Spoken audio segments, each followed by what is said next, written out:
you Adeyemi says good morning. Olori Man says good afternoon, Mr. Koike, Mr. Archie. Happy New Month. Have a wonderful day, a better day ahead. Let's hope so. Let's hope so. Keep your fingers and everything crossed. Star Radio UK. Now, what has been the response from the quarters of the losing parties? Let me call them that way. Journalists and articles, and I know Kwankwaso, he wouldn't care a hoot about whatever is going on. What have been some of the responses? Well, it seems that we saw Jonathan, the former president, and we saw the former Ghana president as well, moving around quickly, making a visitation to the resident of Atiku. The picture is right there behind you. We'll see if we can get the one of Peter Obi as well, that also had the same, visit. So yesterday, Atiku received the West African Elders Forum election mission to Nigeria at his residence in Abuja, led by the former president of Ghana, His Excellency John Dramani Mahama, and likewise, the former president Goodluck Ebele Jonathan. But as I speak to you right now, Atiku has not made any congratulation message to Bola Tinubu. That is sending a very, very powerful message. If we go back to Jonathan in 2015, Jonathan made that call ahead, even before, some of his political party probably were still fighting. I remember Urubebe. Urubebe was still fighting, right inside the collation center, and Jonathan has already made, his own, congratulatory message.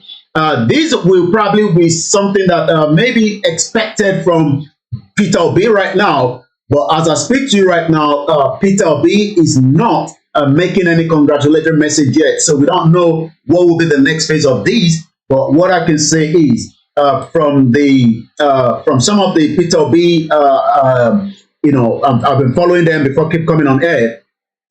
While we wait for Peter Obi, we need to start adequate strategy preparation for the March 11. There's still one more election, but before we go into that, it seems that from what I'm reading,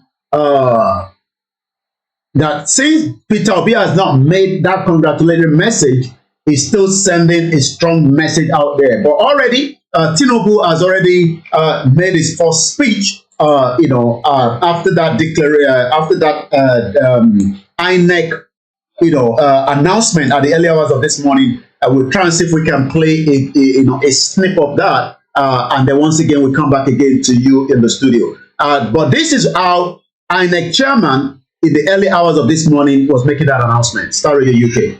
Professor Mahmoud Yakubu hereby certify that I am the returning officer for the 2023 presidential election held on the 25th of February 2023.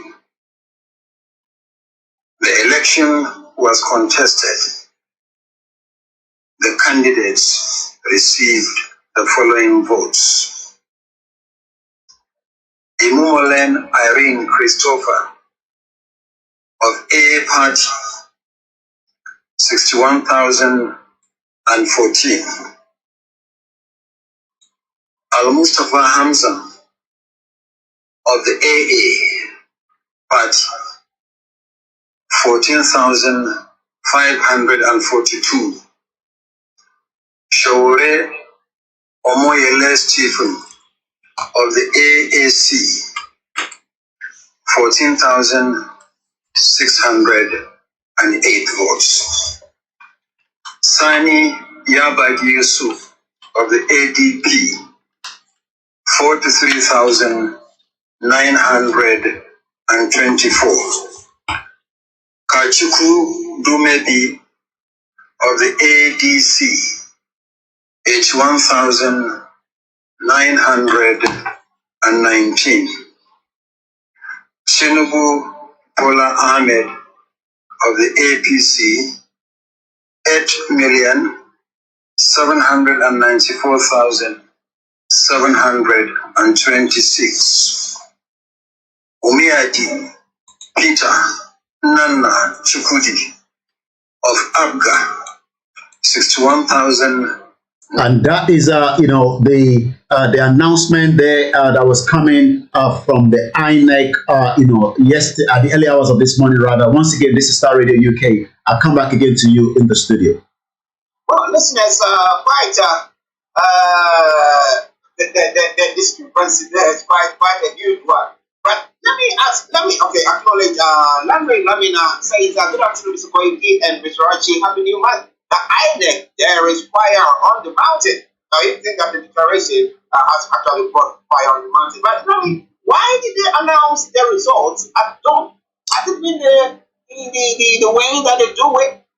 Because by the time people are sleeping, remember in 2019, when the election was postponed, they did announcement at dawn. So what is all that about? Well, Nigeria loves to, the darkness or the early hours. So I believe just to probably not put the pressure out there, should the announcement is made, so it seems everybody's going to wake up into it.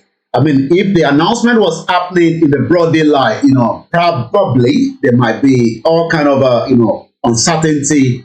But as we speak right now, I've been monitoring the situation on the ground. Everything seems very, very calm, but we don't know what might happen. But right now, things are calm, from different regions. There's no reaction yet, and the reaction will depend on now what the candidates of the the PDP and the Labour Party will be saying, because whatever they are saying, these numbers of people that have voted for them will be responding to that reaction. I've been following, if anything has been said so far, any press statement, press release, either from Atiku or Peter Obi, but right now, nothing is coming, and there is no congratulatory message as well. So everything is still hanging as it is right now. Well, the president said that if they don't agree, they should proceed to the courts. But if these individuals have not conceded, then what is going to happen? What are the supporters thinking at the moment? Well, it is Star Radio UK, your favorite African and Caribbean radio station in London, 11:25 the time. Because it's a Wednesday meeting, we are present time, but we will do our best to bring you the best. Now that Tinubu has brought, do you see the job? How do you see the PDP once again? If you think Atiku is going to come and all that, because I think looking at the ages that they put, it's sure that Atiku is even older than Tinubu. The other was looking at it and I shook my head. I said, maybe some people don't know their actual birthdays. So now, do you think Atiku is going to come back? Well, he might have to go back to Dubai for the time being and think about whether he's going to come back in another 4 years. As we do know, he returns back every 4 years to contest. And then probably leave, his legal team to fight, just like he did, in the last election. The question is,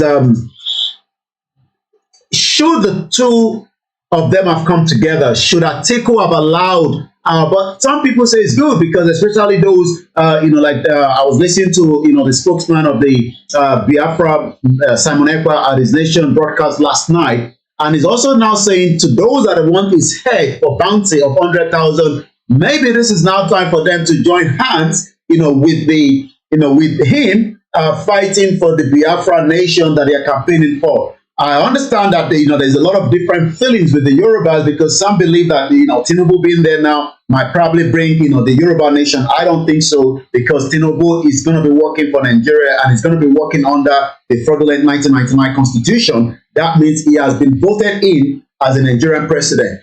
But in terms of Atiku chances again, I believe that will be the hand. Atiku might probably not be coming back should Nigeria even remain in the next 4 years. Well, let's start already again. Lee Ajayi says, good morning, White Lion and Mr. Raji. Happy New Month. The nation is still not going back. We still want our own nation. Now, that brings me straight to something that you touched on briefly. Now, do you think that having Tinubu winning the elections to the Yorubas some way, somehow think that, okay, now it looks like the ball is in our court. This is our own. So some way, somehow, the marginalization and everything. Yes, Nigeria will be whatever, but how some people think in the Yoruba think that we are being marginalized, we are not being catered for. Resources that are taken from our area are not being used for us. Maybe you will find ways and means to calm the waters. Do you think anything of the sort will happen? Well, I mean, if I sit here and say that is not going to happen, I definitely, would definitely have to rethink about it. Tinubu being the president will make a lot of changes. What are the changes? He will probably put, new chief of defense staff to satisfy the Yorubas, and then that will probably calm us down. It will probably bring certain policy that will change certain things within the country. But Tinubu will not be able to take us back to what it used to be in terms of the regional government. It will not be able to restructure Nigeria back to what Nigeria used to be based on the independence that we got. It would not be able to move all the military architect in 8 years. I mean, I'm even giving him another extra 4 years. It will not be able to move what has been done in terms of, the marginalization. Imagine almost every military architect structure is no longer in the southwest and the southeast. It's currently even in the north. Imagine the Navy is building, naval base where there's no water. That should be in Lagos State, where we have, the port, we have the water. But these probably will not be able to be done in 8 years. Let's talk about inflation. Let's talk about, other gray areas. As I speak to you right now, on Friday last week, we are getting report that Nigeria and the South Africa have now also been affected when it comes to the money laundering, in terms of anti-laundering grey list. How is, the new president going to be able to solve some of these problems? The agitation is not going to stop. Some probably think that since the Yoruba man is there, it's stopping. No. Obasanjo was there. Obasanjo was more brutal to the Yoruba people, when he was in power in 1999 because he was favoring the North that brought him into the power. And just as we know, yes, the Yoruba voted for Tinubu, but Tinubu also needed the North to be able to fulfill his ambition and the dream. But we still wait because it is still not yet over. We still have up to May to see if this is going to be an handover or there might be a takeover, because we still believe that there will be a military coup, but we still have to wait and see for that. But like I said, what is on the table right now? The economy of Nigeria is completely drained. We don't have the money as it is right now. Is he going to borrow more money to run this government?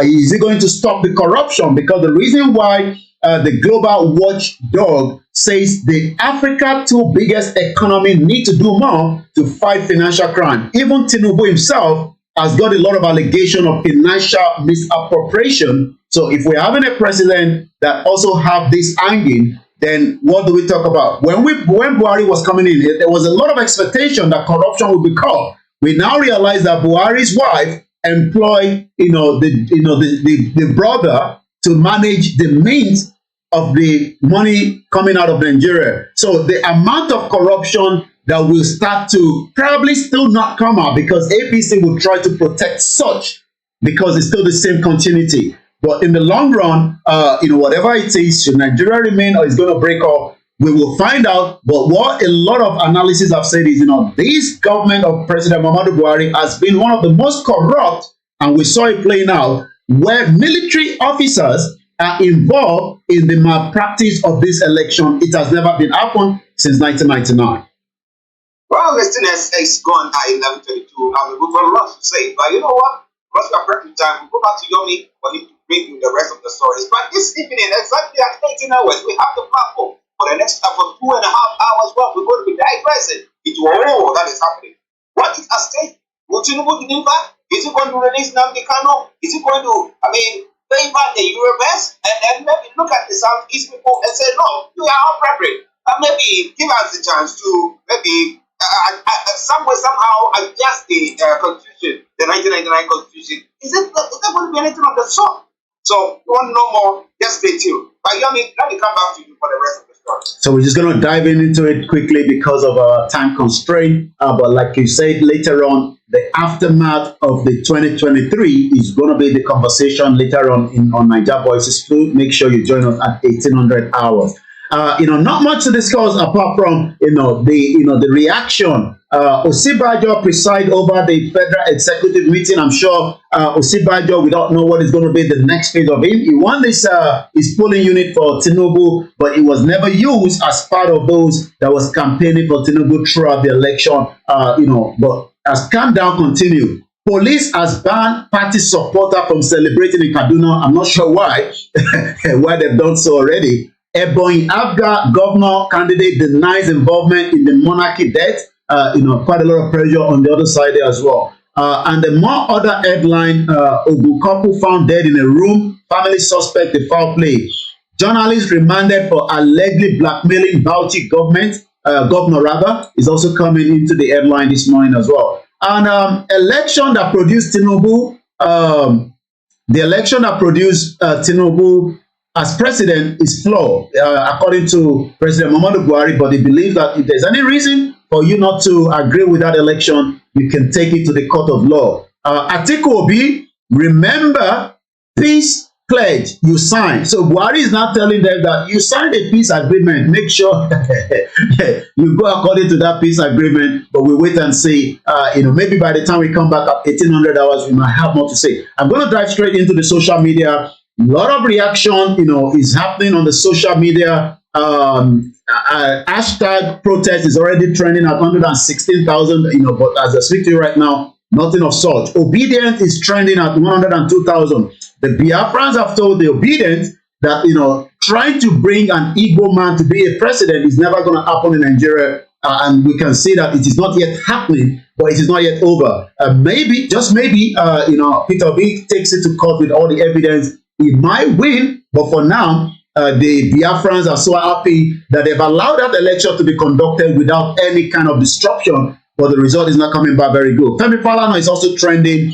Hashtag Biafra referendum is now trending, and likewise, not my president is trending. Well, I'm not sure how that is going to be managed, but like I said to you, the social media is currently trending, and my tweet in Nigeria is about 1.5 million as we speak right now. From the Yoruba side, a lot of Yorubas are waking up. They're excited that Tinubu is the president, and some are asking questions: how is he going to run a government that is using the same 1999 military decree fraudulent constitution? How is he going to manage the economy of the country rather than how is he going to manage the Yoruba? As the Yoruba nation struggle stop, as we say, in any struggle, it is a continuity, and that means with or without Tinubu as a Yoruba president, the Yoruba people that believe in self-determination says they are better off to have an independent Yoruba nation than remain green, white, green.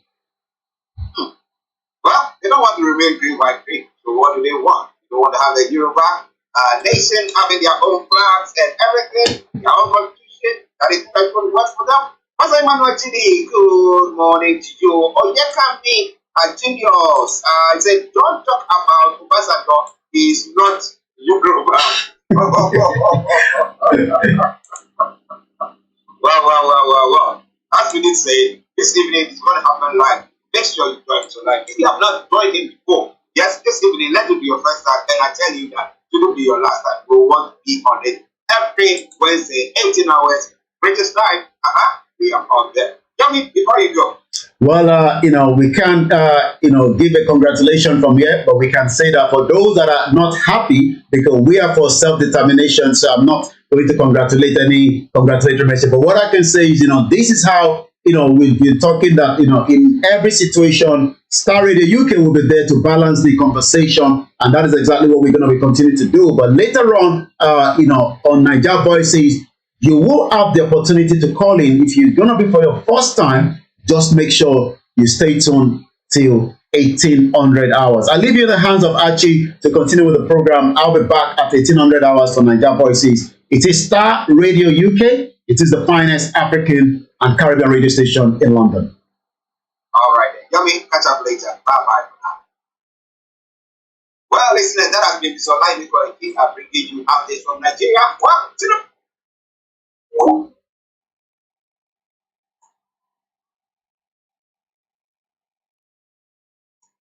if you don't allow we Biafrans to go,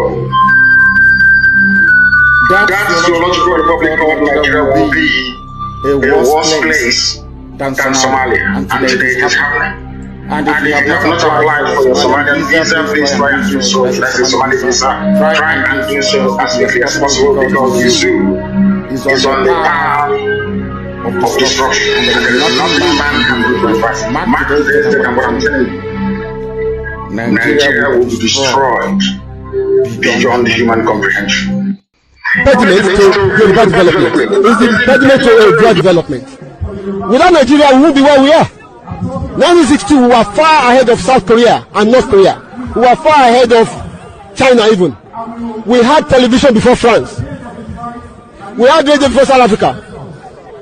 Now look at where we are today. I think it's a shame that even any Yoruba man can be talking about restructuring at this point in time. What are we restructuring? This country that is already shot to pieces? I don't think that's what we want. But they are always talking about giving Nigeria a chance.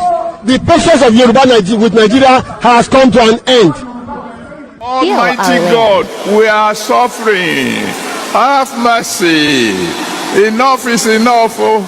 Almighty God, hey, please have mercy. Ṣàánú, Ọlọ́run yanu ṣàánú. Àjẹ̀bí, àríbì kankan sásí, ṣùgbọ́n ẹ jọ̀ọ́, nítorí orúkọ Jésù Kristi, ẹ ṣàánú fún wa, ẹ jẹ́ á ráàánú gbà, ẹ ṣàánú orílẹ̀-èdè wa, ẹ ṣàánú ẹbí wa, ẹ ṣàánú ìjọ Ọlọ́run, ẹ ṣàánú wa gẹ́gẹ́ bí ẹnìkọ̀ọ̀kan Olódùmarè, ẹ ṣàánú o, ẹ ṣàánú o, Ọlọ́run ìyanu ẹ ṣàánú o, ẹ sọ òkùnkùn wa dì mọ́lẹ̀, Ọlọ́run ìyanu, ìnira yìí ti pọ̀ jù, olùdáǹdè ẹ ṣàánú, ẹ foríjì wá, ẹ jọ̀ọ́, ẹ sọ òkùnkùn wa dì mọ́lẹ̀, gbogbo àwọn tó ń tẹ̀ wá mọ́lẹ̀, àwọn tó ń rẹ́ wá jẹ, ẹ ṣàánú, Ọlọ́run Olódùmarè ẹ ṣàánú, àjẹ̀bí o, àwa ló jẹ̀bi o, Olódùmarè àjẹ̀bí, àwa la múnú yín dùn, ó ní wàhálà fi dé. Dípò ká sọ pé ẹ jọ̀ọ́, níṣẹ́ là ń sọ pé ńbo lọ́lọ́run ọ̀hún wà, ńbo lójú ẹ̀ wà, kí ló dé tó ń wo gbogbo eléyìí tó ń lọ yìí tí ò ṣe nǹkan. Bàbá ẹ jọ̀ọ́, ẹ ṣàánú o, ẹ ṣàánú Nàìjíríà o, Olódùmarè, ẹ ṣàánú orílẹ̀-èdè wa, ọ̀gá ògo ẹ ṣàánú orílẹ̀-èdè wa, ẹ ṣàánú wa, ẹ ṣàánú ọmọdé, ẹ ṣàánú àgbà, ẹ ṣàánú mẹ̀kúnnù, ẹ ṣàánú àwọn tí ò nípá, àwọn tí ò lólùrànlọ́wọ́, ọ̀gá ògo ẹ ṣàánú wa o, ẹ̀yin nìkan ṣoṣo náà nìrànlọ́wọ́ wa o, ẹ ṣàánú o, Olódùmarè ẹ ṣàánú, ẹ ṣàánú, ẹ ṣàánú.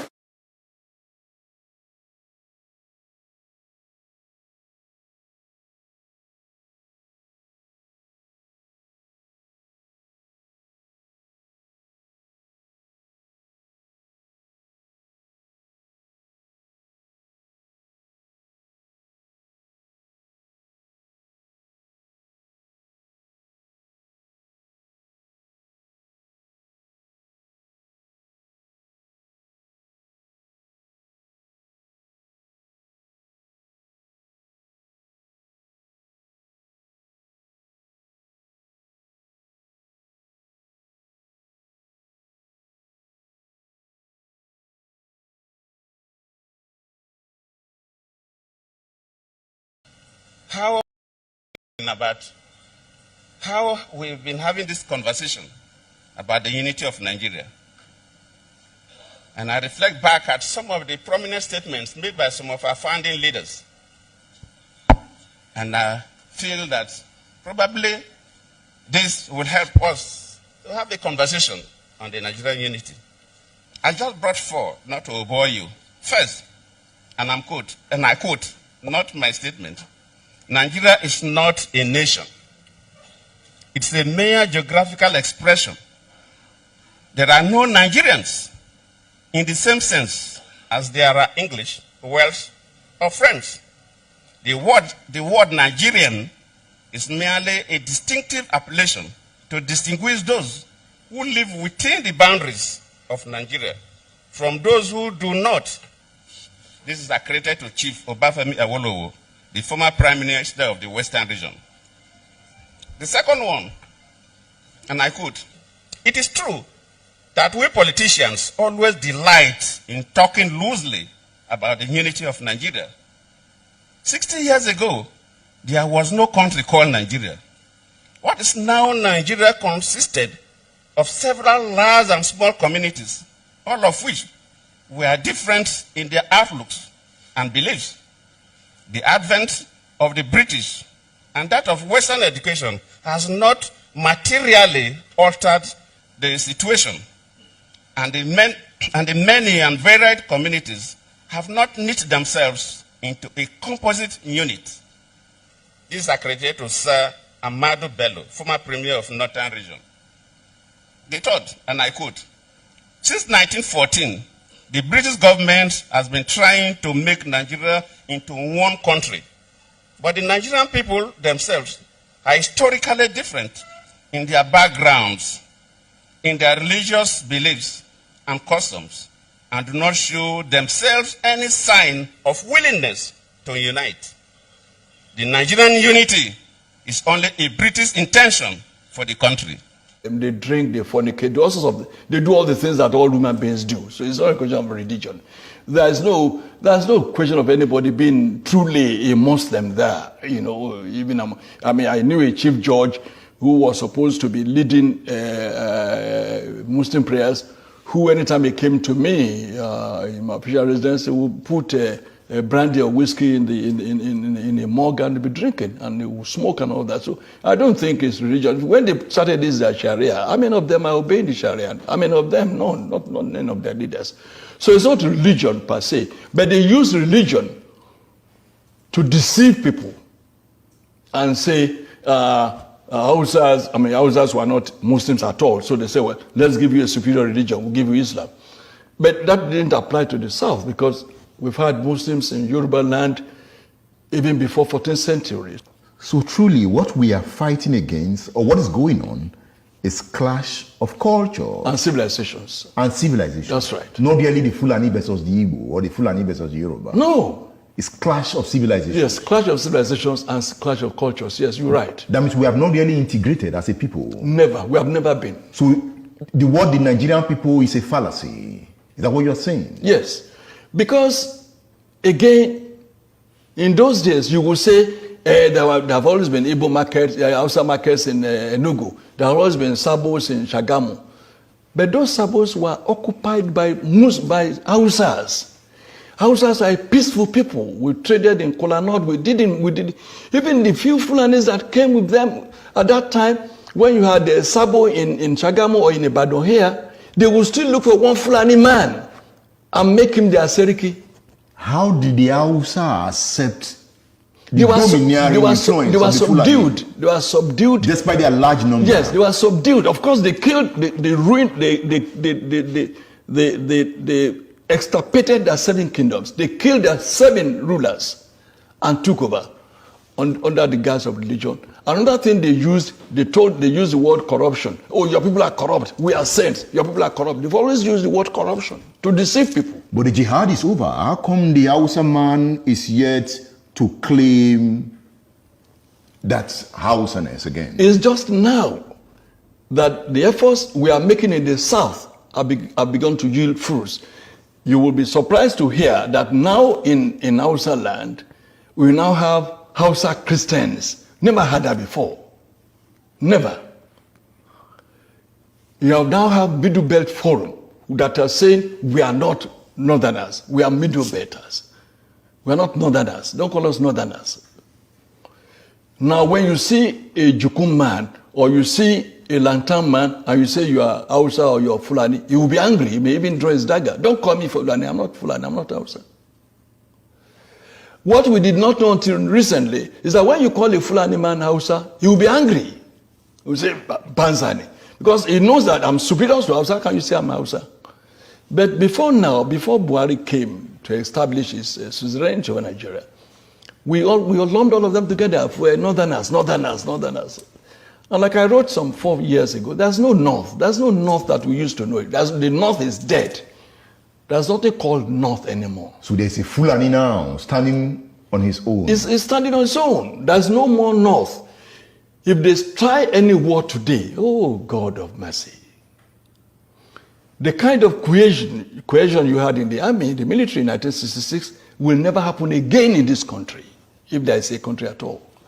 You will not find a Hausa soldier now, an Igbo soldier going to Enugu to kill a fellow Igbo. You will not even find an Igbo soldier coming to Ibadan to kill a Yoruba man, or a Yoruba soldier going to Enugu to kill an Igbo man. It will not happen again. So the Lantan people, the Benue people will never ever allow themselves to be used by any Fulani mischief maker. So if I'm getting you right, your argument is that the Fulani hegemony has been broken. Dead. If the Fulani hegemony has been broken, yes, does it mean that the social structure of Nigeria is about to witness a very hard hit that will lead to a new Nigeria? Yes, for those who agree with you to the extent of the fact that there are still some people who want a Nigeria, a group that I don't belong to. But for such people, yes,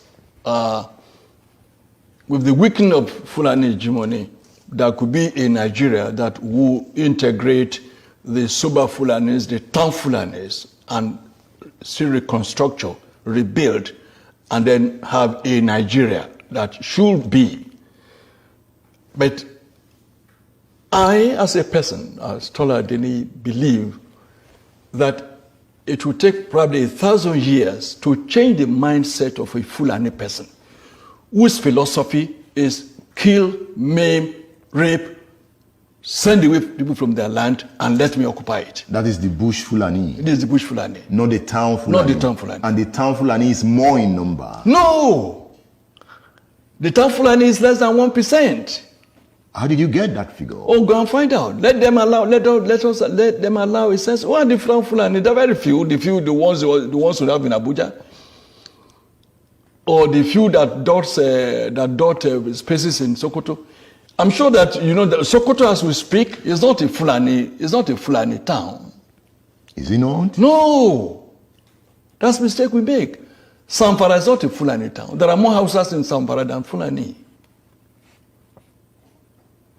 There are more houses in Kano than Fulani. But the Fulani govern. They are in town. They are in charge. Yes, so it's their town. Yes. By subterfuge, by cunning, by crookedness, by all sorts of gimmickry. Or by integration. Not integration, by intimidation. And I said they are politically savvy. What they did to the rest of Nigeria, when they realized that the Fulani in the military, they could no longer use the military to retain power indefinitely. Since they've had power, they had access to the treasury, they say, oh yes, Edmond is from the east, or wherever, brilliant man. He may likely oppose us and contest with us and rival us. Let's make him an ambassador. Let's give him an oil block. Let's make him a billionaire. We padlock his mouth. Let's get an Abiola. Make him a billionaire. Let's get this. Let's get that. And make them big. They will never be able to look us in the face. Then we can continue. Looting the treasury. We can continue. And once when we are in control of the treasury, we are in control of everywhere. So we can hire thugs. We can do whatever we would like. And that is why they introduced what I call plutocracy into Nigerian political etymology. Plutocracy. Meaning? Plutocracy is the government of the rich. Yeah. Oligarchy is the government of the muscle men.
Again.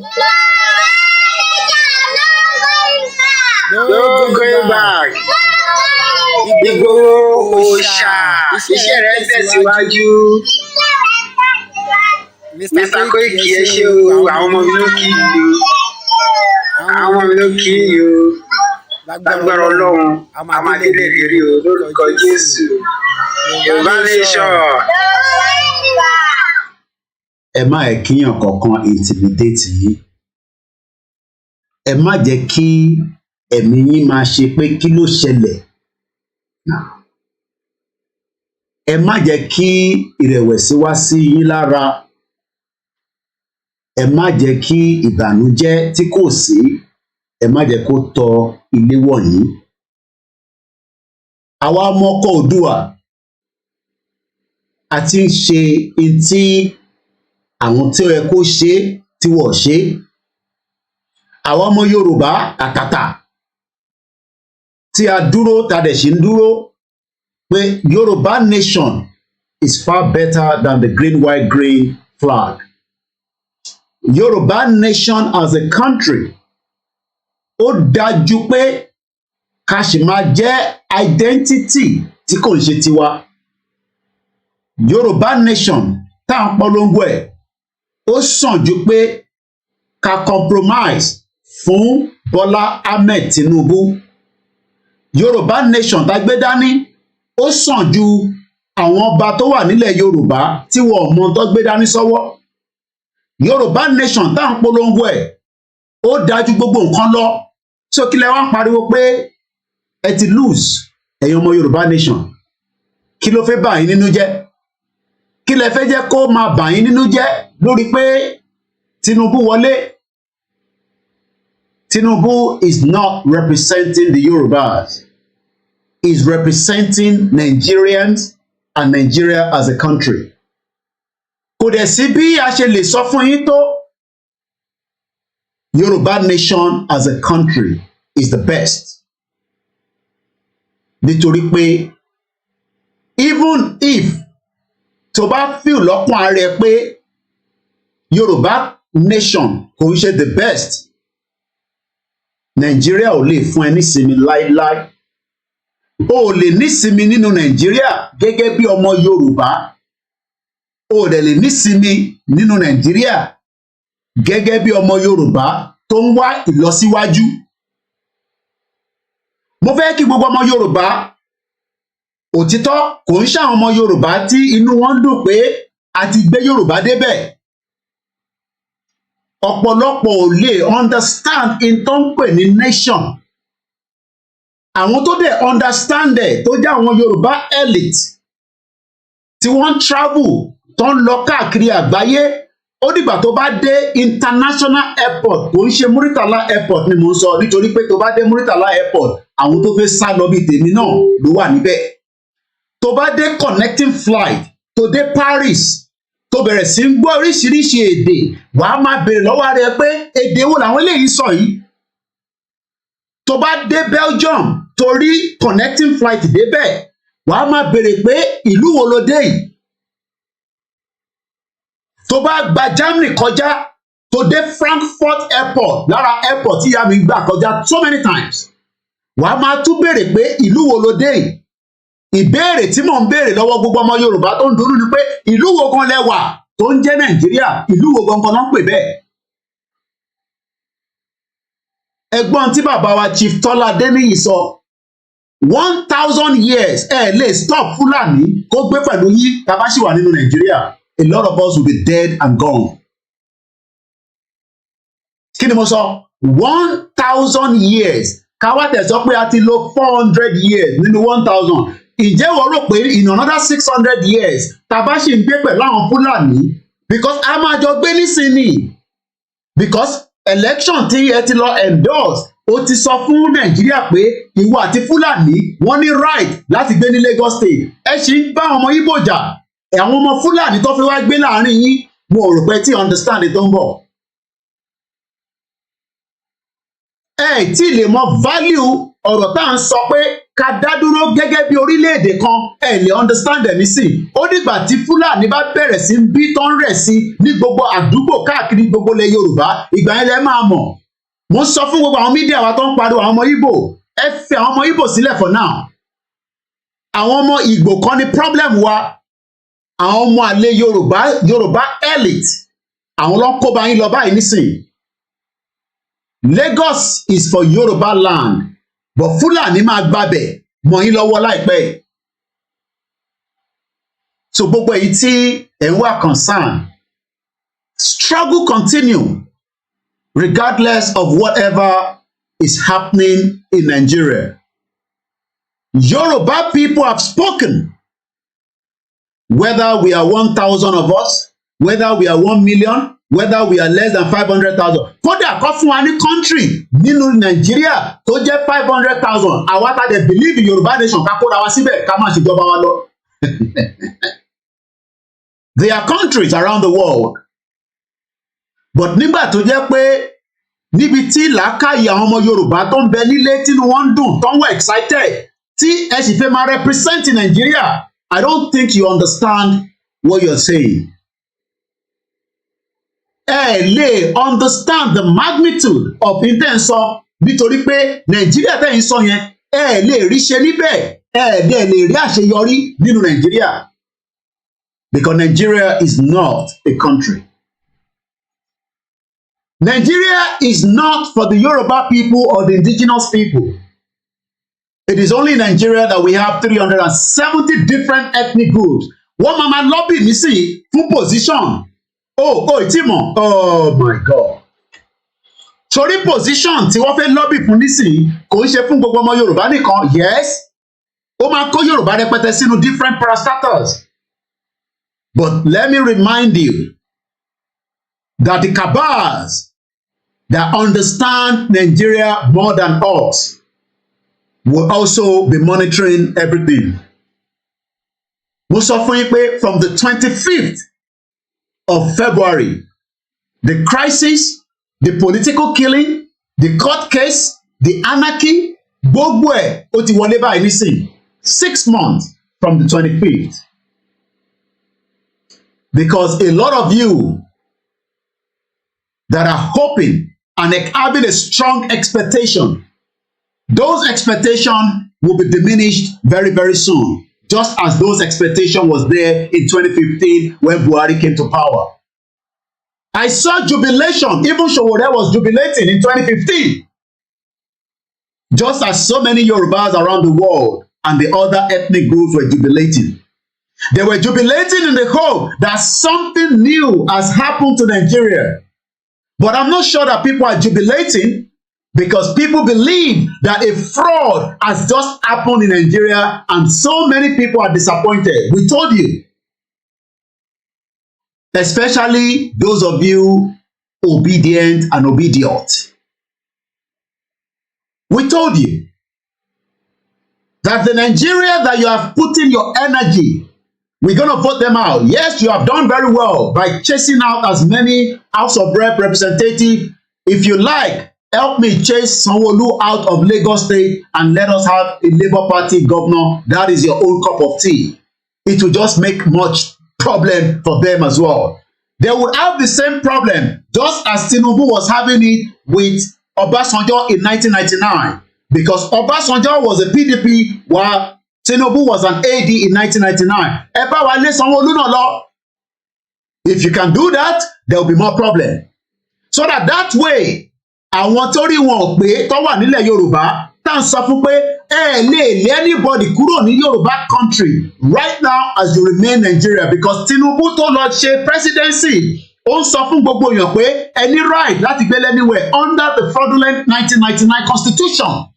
So gbogbo ẹ̀yin media wa mò ń bẹ̀ yín pẹ̀lú ọ̀rọ̀ ẹ̀yin àwọn ọmọ Igbo tẹ́ máa ń pariwo ní gbogbo ìgbà àwọn ọmọ Igbo kan ní problem wa. We have Chinese, we have Indian, we have so many countries that are making problem in Nigeria. Ẹ fi àwọn ọmọ Igbo sílẹ̀. They have the right to live anywhere in Yoruba land until we have a Yoruba country and we can regulate who wants to live with us and who is not going to live with us. So ẹ̀yin ọmọ Yorùbá tẹ́ wá ń pè kí ló máa ṣẹlẹ̀? The fight continue until we achieve. And like I say, regardless of whatever is happening, my loyalty is to remain with Sunday Igboho. My loyalty remain with Professor Adebanji Akintoye. And I will be your last man standing. Should every one of you say you are tired of Yoruba nation? Èmi ṣe bẹ̀rẹ̀ ni. A ṣe bẹ̀rẹ̀, a ṣẹ̀ṣẹ̀ tún mẹ́yẹ lápò ni.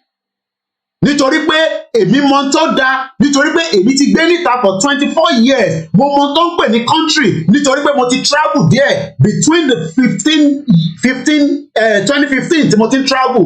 Mo ti pàdé oríṣiríṣi èèyàn lórí flight. Mo mọ àwọn ọ̀dọ́ oríṣiríṣi tí kò tó Nàìjíríà tó ń ṣoríire pẹ̀lú passport wọn. So if I have to be with Yoruba nation alone, that is more than good enough for me. But ìwọ ò lè understand nítorí pé ò tí wọnú airport débi pé ò fẹ́ lọ lórí aircraft. I will be your last man standing, regardless of whatever is going to happen.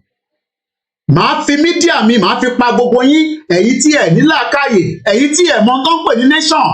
Àwa tá ń travel kó tó di pé a máa gbé Nigerian passport, àwọn kan tí wọ́n tó wá, tó máa sọ èdè, tó máa gbé passport mi dání, tó máa béèrè pé ìlú wo ni wọ́n ti wá, á náà wá láti Lithuania. Ibo ló ń pè ní Lithuania, á sọ fún ẹ pé níbì kan ló wà, and you look at the population, they are 2 million. Some of you ẹ máa jápa lọ́rọ̀ tó ń bọ̀ yìí because the evil tí ẹ lọ endorse ó ṣe fi bẹ̀rẹ̀ ni. I will be here for you all. Èmi ni last man standing gbogbo yín mo sọ fún yín lórí media. You think that Yoruba nation is gonna give you headache. You think Yoruba nation is gonna give us, is gonna pollute the air. No, it has not polluted the air. It is going to expose as many things that you don't know. In the last 24 years of living in the UK, I have met and worked with different people from different countries around the world. Ìwọ ò tí ṣiṣẹ́ pẹ̀lú anybody rí yàtọ̀ sínú abúlé tó wà. So o lè understand in terms of there will never be development. Kò sí bí Tinubu ṣe fẹ́ develop Nigeria in 8 years. Buhari try ẹ̀ olùlẹ̀ náà ni. Buhari tó jẹ́ military general tó mọ nípa military ju Tinubu lọ, Ọbásanjọ́ dánwò ó dán tán kò rí ṣe. Nigeria is not for any one of us. It is better that everybody goes their separate ways so that we can have the drive láti lè fi rebuild ilẹ̀ Yorùbá. Ilẹ̀ Yorùbá ò ní wà rebuild even with a Yoruba presidency. Yes, a lo gbogbo brains tó ní, a wá àwọn jẹgúrújẹrá tó wà níta, a kó wọn síbẹ̀, but there will be more criminality more than Buhari. Kékeré látẹ̀rí pẹ̀lú Buhari, eléyìí tó fẹ́ dé yìí, ẹ fẹ́ ńlá. Èmi ò gbé ní Nàìjíríà, and don't tell me to come back home. Because if I'm from Nigeria, I don't have any business in Nigeria until we have a Yoruba country. I don't have any business in Nigeria, a country that does not respect rule of law. We will see. But it is not yet over because the military are still preparing for the worst case scenario. If you think an election is completed, you don't even know what is about to happen after election. Buhari ti ní ká lọ sí court. All right, Buhari ti ní ká lọ sí court. But before ká tó sọ gbogbo yẹn, ẹ̀yin ọmọ Yorùbá nation mo fi bá sọ̀rọ̀, ẹ fọkàn yín balẹ̀. Koiki níbo ló kù tá à ń lọ sí? Èèyàn máa ń jàjà tán ni, ẹ ní jàjà àfò ẹ̀. Mo sọ fún yín pé èmi ọmọ Ìjẹ̀bú Òde, èmi máa ja ilé ìdélẹ̀ ni. Tó bá jẹ́ mi nìkan ló kù sẹ́, á jáde lẹ̀. Nítorí pé níjọ́ náà lọ́hùn, a wà lára àwọn tó bá British jà. Let me say this. You are thinking in your head, ẹ ń rò pé inú yín dùn. It's good to be excited. The feeling is good. Yorùbá ló débẹ̀. Mo ti rí àwọn kan náà kan ṣe Yorùbá nation. Wọ́n ti change DP wọn. Tinubu níjọ ìbá sọ fún yín. Torí comment messages yìí kò tún kankan lára mi. Wọ́n ṣe gbèdé nísìn, oúnjẹ ló ń bẹ̀ mí pé kí wọ́n jẹ nísìn, mo dẹ̀ lọ jẹ́ báyìí. Torí máa kúrò lórí show for few minutes. Ìwọ ò lè rí ìtẹ̀mí rí. Torí pé tá bá dúró gẹ́gẹ́ bí orílẹ̀-èdè, we are far better. And don't come here and tell us that Tinubu is going to make any changes that will give us the headway. Láti bá Yorùbá nation, Tinubu cannot do it. By the time Tinubu complete his mission, I come and apologize for everybody. Pé well, òun gbìyànjú tòun o. Ṣèbí Buhari ló sọ nísìnyí pé òun ti gbìyànjú tòun, òun ti try. Ẹ má bínú sóhun. Mo fẹ́ kí gbogbo ọmọ Yorùbá nation, mo fẹ́ kẹ́ fọkàn yín balẹ̀. Mo fẹ́ jẹ́ kẹ́ kó ìrẹ̀wẹ̀sì sára. We continue with the campaign. Nígbà tí wọ́n bá tó àsìkò, tó bá tún ní ó yá náà nìyẹn. Kí ni mo mí pé ó yá? Yorùbá president débẹ̀ omi ìpá ní jáde wá protest. Buhari kan tó jẹ́ military á jáde. Ànàyìn tẹ́lẹ̀ ń sọ pé ṣé protest ló máa gba Yorùbá nation fún yín ni?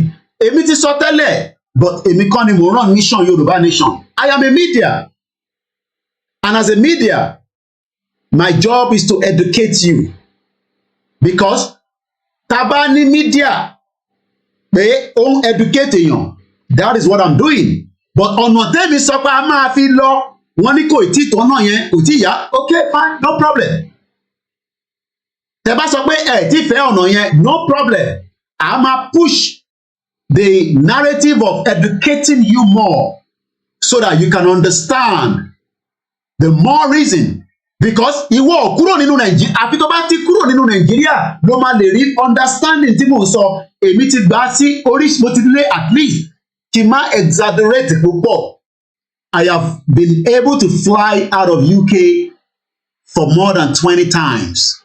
Mo ti fly lórí aircraft. Ọmọ tó ń pè ní plane tó máa ń rí yẹn. Ṣé o mọ̀ pé each of those plane capacity ẹ̀ nígbà míì ó depend lórí airplane tó bá wọ̀. Tó bá wá ń lọ lórí ẹ̀, wàá wá máa wo oríṣiríṣi èdò, wàá wá máa gbọ́ oríṣiríṣi èdè tó ń jáde, wàá wá máa bí rẹ pé kí ni ìdí tí tiwa ṣe fẹ́ yàtọ̀.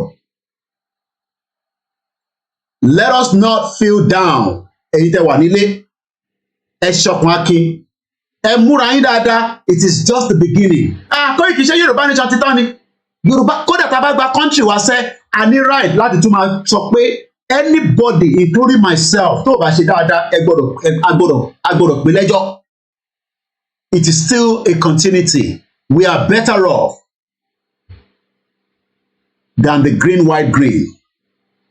Lótìtọ́ Tinubu lè gbé Yorùbá kó fi ṣe ambassador, but let me say this, àwọn kàbá tó wà lẹ́yìn ẹ̀, bí wọn náà ṣe ń rò pé Tinubu máa ṣe báyìí làwọn náà ń rò pé fún tiwọn náà.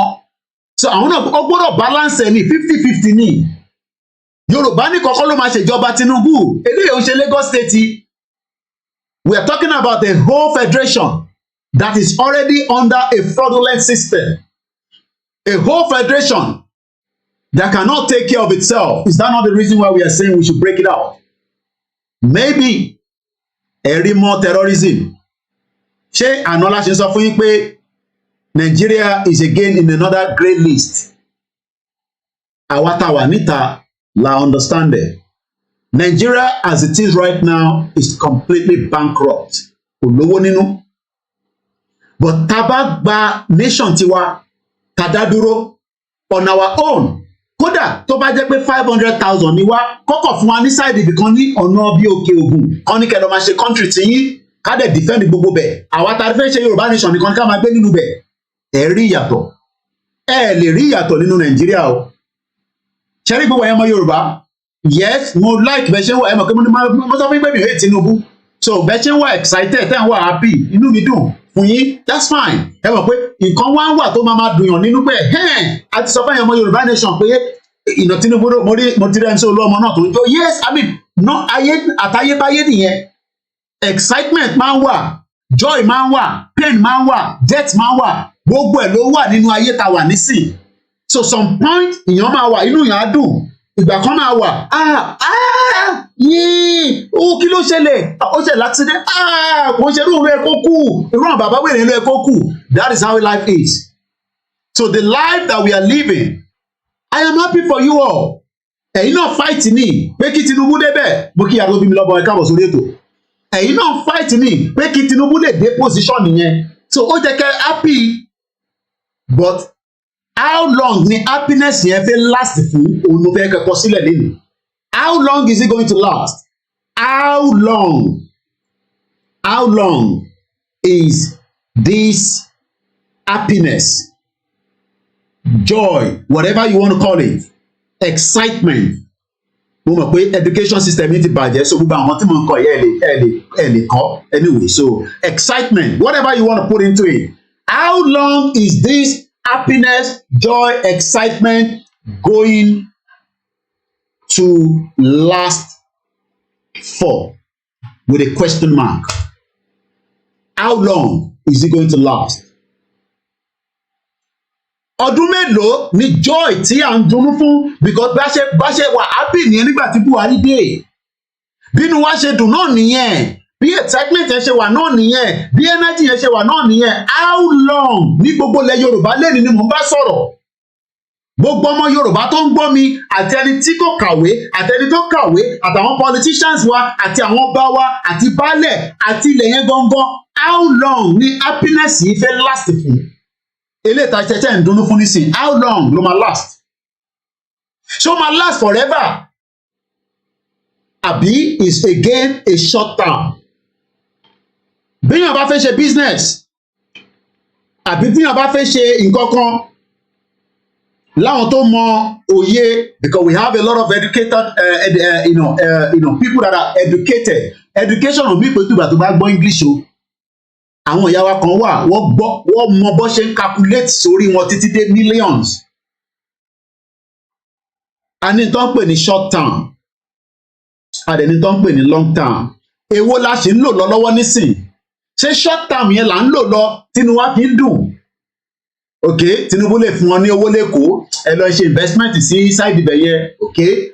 Ogun State, okay, láyé nídìí bẹ́ẹ̀, nídìí airport, ó yẹ ẹ lọ́ọ́ máa ṣe airport síbẹ̀. Kí ló tún kù?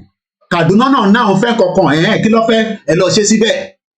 How long is this going to last for is the question. How long is this joy? I am happy for you. Èmi ò ní jókòó síbi àìkí ní pé inú mi ò dùn fún yín. Because you have the right to be happy. You have the right to be excited. Kódà ẹ lè jubilate káàkiri kẹ́dé fìlà Tinubu kódà ẹ bẹ̀rẹ̀ sí káṣọ lọ sọ́dọ̀ télọ̀ kẹ́ lọ máa rán. Kódà gbogbo aṣọ tẹ́ fẹ́ máa wọ̀ láti sìn ní everywhere around the world. Gbogbo yín pátápátá ẹ máa jubilate. Kódà ẹ send message sí ni pé Koiki àti jubilate kí ló ń ṣe náà. Support Tinubu àti gba Yorùbá àti gba Yorùbá nation. How long is this going to last?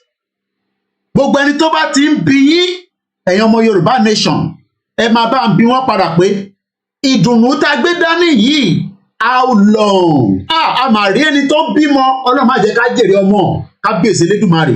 Ó dìgbà tí ọmọ bá kú mọ́ ẹ lọ́wọ́ ló máa understand pé ìjọ ọmọ fẹ́ bẹ̀rẹ̀ mí, ẹ lọ bí àwọn ìyá bá mi ṣe. It happened in Lagos State. Kò dìgbà tá a bá ní Yorùbá president kó tó jẹ́ kó fún yín ní security nínú Lagos State. Nínú transport Lagos State, wọ́n bá sùn, wọ́n yọ tó máa yọ kúrò lára ẹ̀, kábíyèsí Elédùmarè.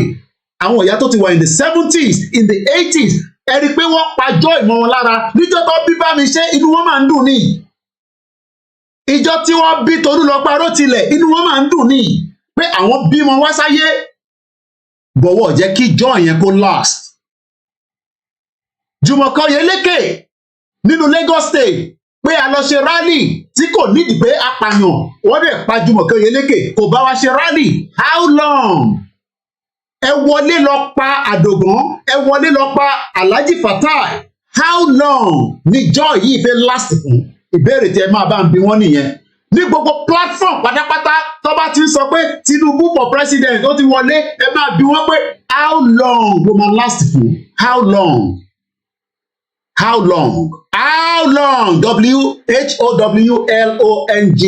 How long ló fẹ́ last fún? Kọ́lọ̀ fún lálàáfíà. Èmi ò gbàdúrà ikú fún. I've told you so many times. Láti 3 years èmi ò ní kankan mo ní problem pẹ̀lú Tinubu ẹ̀yin tẹ́ ń support ẹ̀ mo ní problem pẹ̀lú yín but for how long ló fẹ́ last?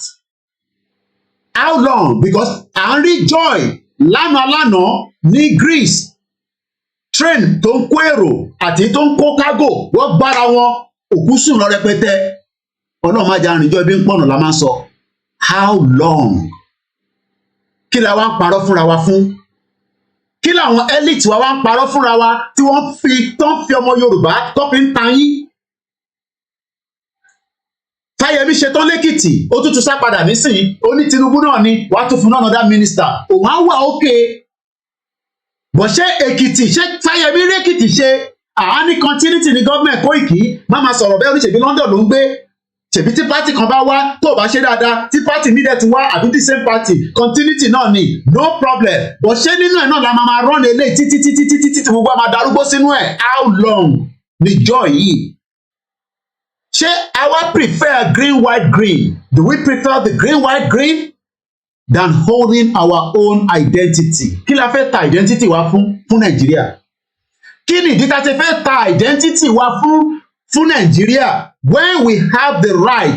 Wọ́n ti sọ nínú constitution àgbáyé, wọ́n ti sọ nínú African Union, wọ́n ti sọ nínú gbogbo ibi tí a ti kà á pé a ní ẹ̀tọ́ láti dá dúró. Kí la wá fẹ́ para wa fún Nàìjíríà? How long ni joy yìí fẹ́ last? How long? How long ni mò ń béèrè? Àwọn kan ní 8 years. Bí a ti Tinubu bá ṣe tán, a lọ Fáṣọlá wá because ó gbọ́dọ̀ endorse àwọn tó bá tún gbé jáde tí kò dẹ̀ ní jẹ́ Yorùbá o. Ẹ gbọ́ mi dáadáa. Yorùbá ló kàn tẹ́ ń pariwo yìí. How long ló fẹ́ fi lá? Mo inú mi dùn fún yín. Wọ́n ti rí MC Olúọmọ máa jó máa yọ̀. But àwọn ọmọ tí ò sí ní Nàìjíríà, it's okay. Ìwọ náà lè sọ fún ọmọ tèmi náà sí ní Nàìjíríà. But for how long? Ṣé system yẹn ń ṣiṣẹ́?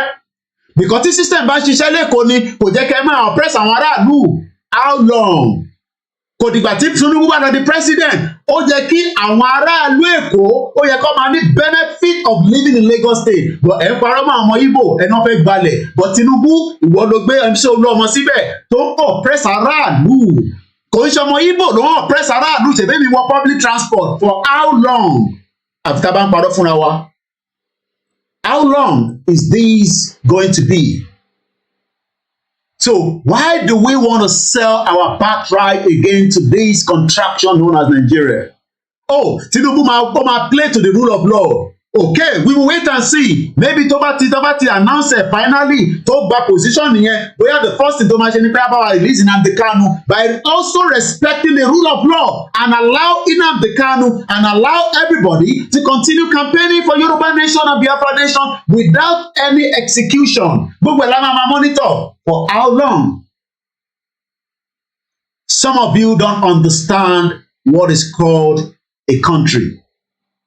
And it's a very sad situation that today we have Yoruba people around the world. Look, it's good to have these, at the break it chain here, Awolowo Orise, MK Orise, is okay. In tó ń pè ní èmi máa ń follow astrology. Things happen in life. But how long ni joy yìí máa last wa? Ṣé Tinubu ní power láti cancel constitution Nigeria? Tó bá ti ní power yẹn, definitely Nigeria fẹ́ collapse. But ṣé àwọn tí wọ́n wà lẹ́yìn ẹ̀ máa fún láyè pé kó cancel constitution? Because forget about the one amend the constitution. We are talking about the constitution. Ó máa ní kí Lagos State lọ dá ọlọ́pàá tẹ̀ sílẹ̀ kó lè fi ṣe security. Agbára mélòó ló máa lè lò? As a president, ṣé o máa lo veto power ni? Because àwọn agbára kan wà tó bá ti fẹ́ lò ní House of Assembly wọ́n máa tẹ̀ dúró pé ní sùúrù a mọ̀ pé o like àwọn ìran ẹ but níbi tá a wà yìí ìran ẹnìkan kọ́ ló wà níbẹ̀ o. We have other representatives.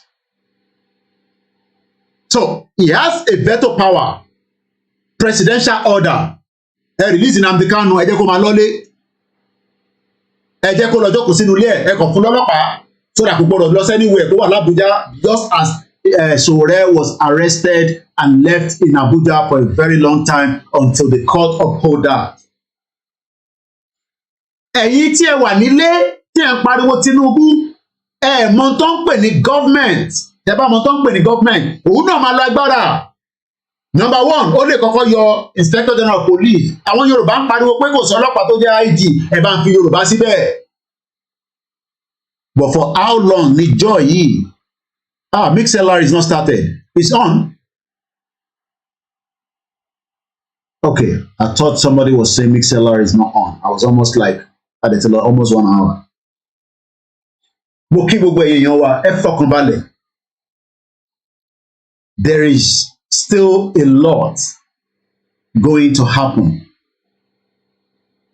Yoruba struggle has been going on. Look, in tó mú àwọn bàbá Awólọ́wọ̀ jáde pé àwọn fẹ́ gba independent. It was a struggle. After tó gba independent, wọ́n máa dàrú mọ́ra wọn lọ́wọ́. Whether it is for or against. Whether àwọn ọmọ Igbo ló dàrú ní bá ṣe máa ń sọ, àwọn kan ní àwọn ọmọ Igbo ló dá regional government mú. But something also destabilized such. And today, we are all facing the consequence of that.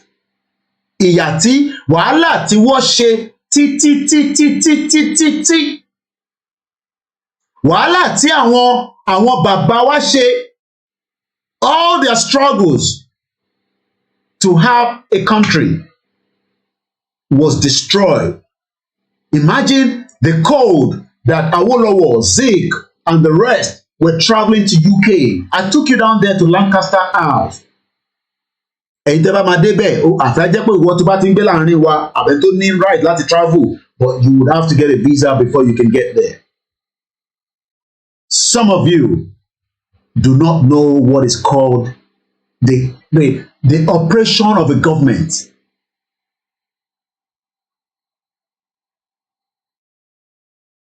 Continue to be happy, jubilate. Ẹ máa káàkiri láàrin Èkó, ẹ kàn make sure pé má ẹ̀kọ́ yọ fóònù ẹ lára, okay? Má jẹ́ kó yọ nǹkan mú ẹ lára. Continue to be jubilating. You have the right. A lè hold yín fún yẹn. Koiki, shut up. Only go this election. Oh, because you wanted us to kill people. Àwọn kì í ṣe pààyàn. Government yìí ló pa yín. Ẹ̀rù jẹjẹ, ẹ̀ríná, ẹ̀rí kọ́kọ́ lò. For 24 years, no Yoruba land can be proud to say they are giving you everything that I am enjoying in this country. 24 years. Mo kó gbogbo ẹ̀ papọ̀, gbogbo ilẹ̀ Yorùbá pátá enjoy tí mo enjoy nílùú yìí. In 24 years. Ìlú onílùú dẹ̀ lè mí wà. Àjòjì ni mo jẹ́ nílùú yìí. Bí ti ṣe jẹ́ àjòjì tó, wo bí ṣe ń pariwo lójoojúmọ́, àdúrà tẹlòmíì ni pé kọ́ wá arrest mi kọ́ rí mi mú. Bọ̀ àjòjì ni mí, àwọn èèyàn náà fẹ́ ṣerú ẹ̀ ní Nàìjíríà, one tempo ni. Ìyẹn làwọn kan ṣe sáré lọ endorse so that kán lè fún wọn ní access. Because ẹlòmíì ní sí láàrin wọn, ó wá license rédíò, òun náà fẹ́ ṣí studio. Ó dẹ̀ need the license, kò dẹ̀ gbọ́dọ̀ oppose the government. Kọ́lọ́mbà Fọ̀rúnkẹ́ máa sọ ní gbogbo ìgbà, Ọ̀túnba Dàpọ̀ Williams. Ó ní Kóìkì ó ní àlè bá gọ́ọ̀mẹ̀ntì jà. Mo lẹ́yìn nìyẹn bàbá, ẹ̀gbọ́n mi ẹ̀yìn nìyẹn, ẹ̀wọ̀n báyìí ti wà láàrin wọn, ẹ̀wọ̀n kẹ́mi lò sí láàrin wọn. Àwa máa jọ dápara. May God bless his soul.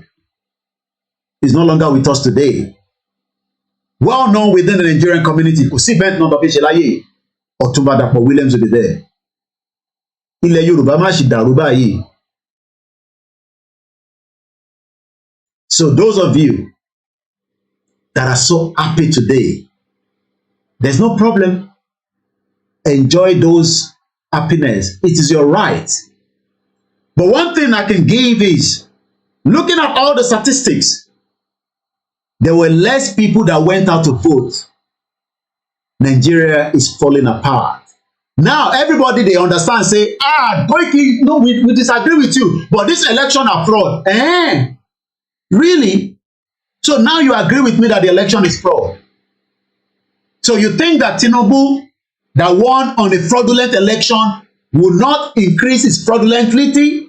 Abishemo pronounce it that, or is fraud more to make sure that the next election after 4 years they win again. If Buhari can say now, go to court, Oh, don't you understand that this new government will do everything possibly best to make sure that they win the next election, and there will now become much criminality happening?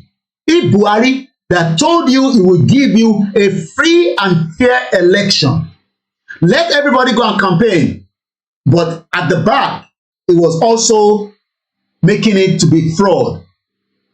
Look at the margin, look at the numbers, and ask yourself, if this election has gone properly without any disturbance, Peter Obi will win this election on a popular mandate.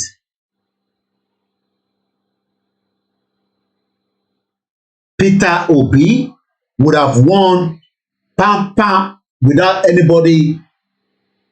Peter Obi would have win hands down, because the margin that we are seeing from the graphs coming out. I have the graphs on this my other system here. Once again, well, it's a media, and we will continue to say supporting us is not a crime. It is voluntary. And to do so, you can want to look at the screen. We'll come back in just about a few minutes again. Once again, we say very good afternoon and welcome to each and every one of you that have joined us. I am not ending Yoruba nation because of Tinubu being the president.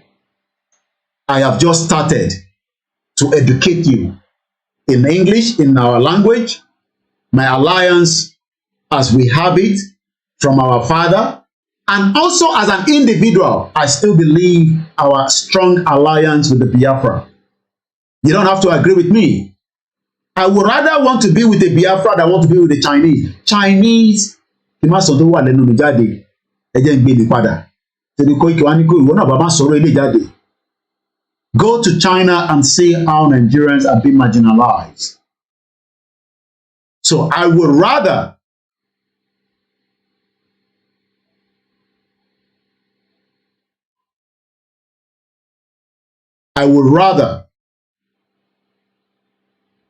love to be with the Biafra than to be with the Lebanese.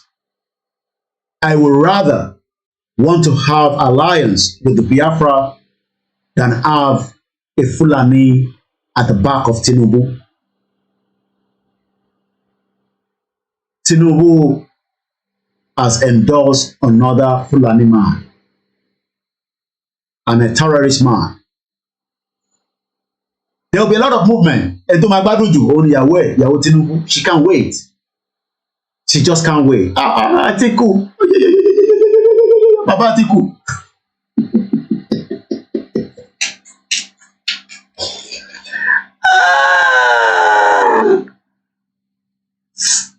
I pity Nigerians. We are not one. So I don't understand. I welcome everybody on board from wherever you're listening and watching.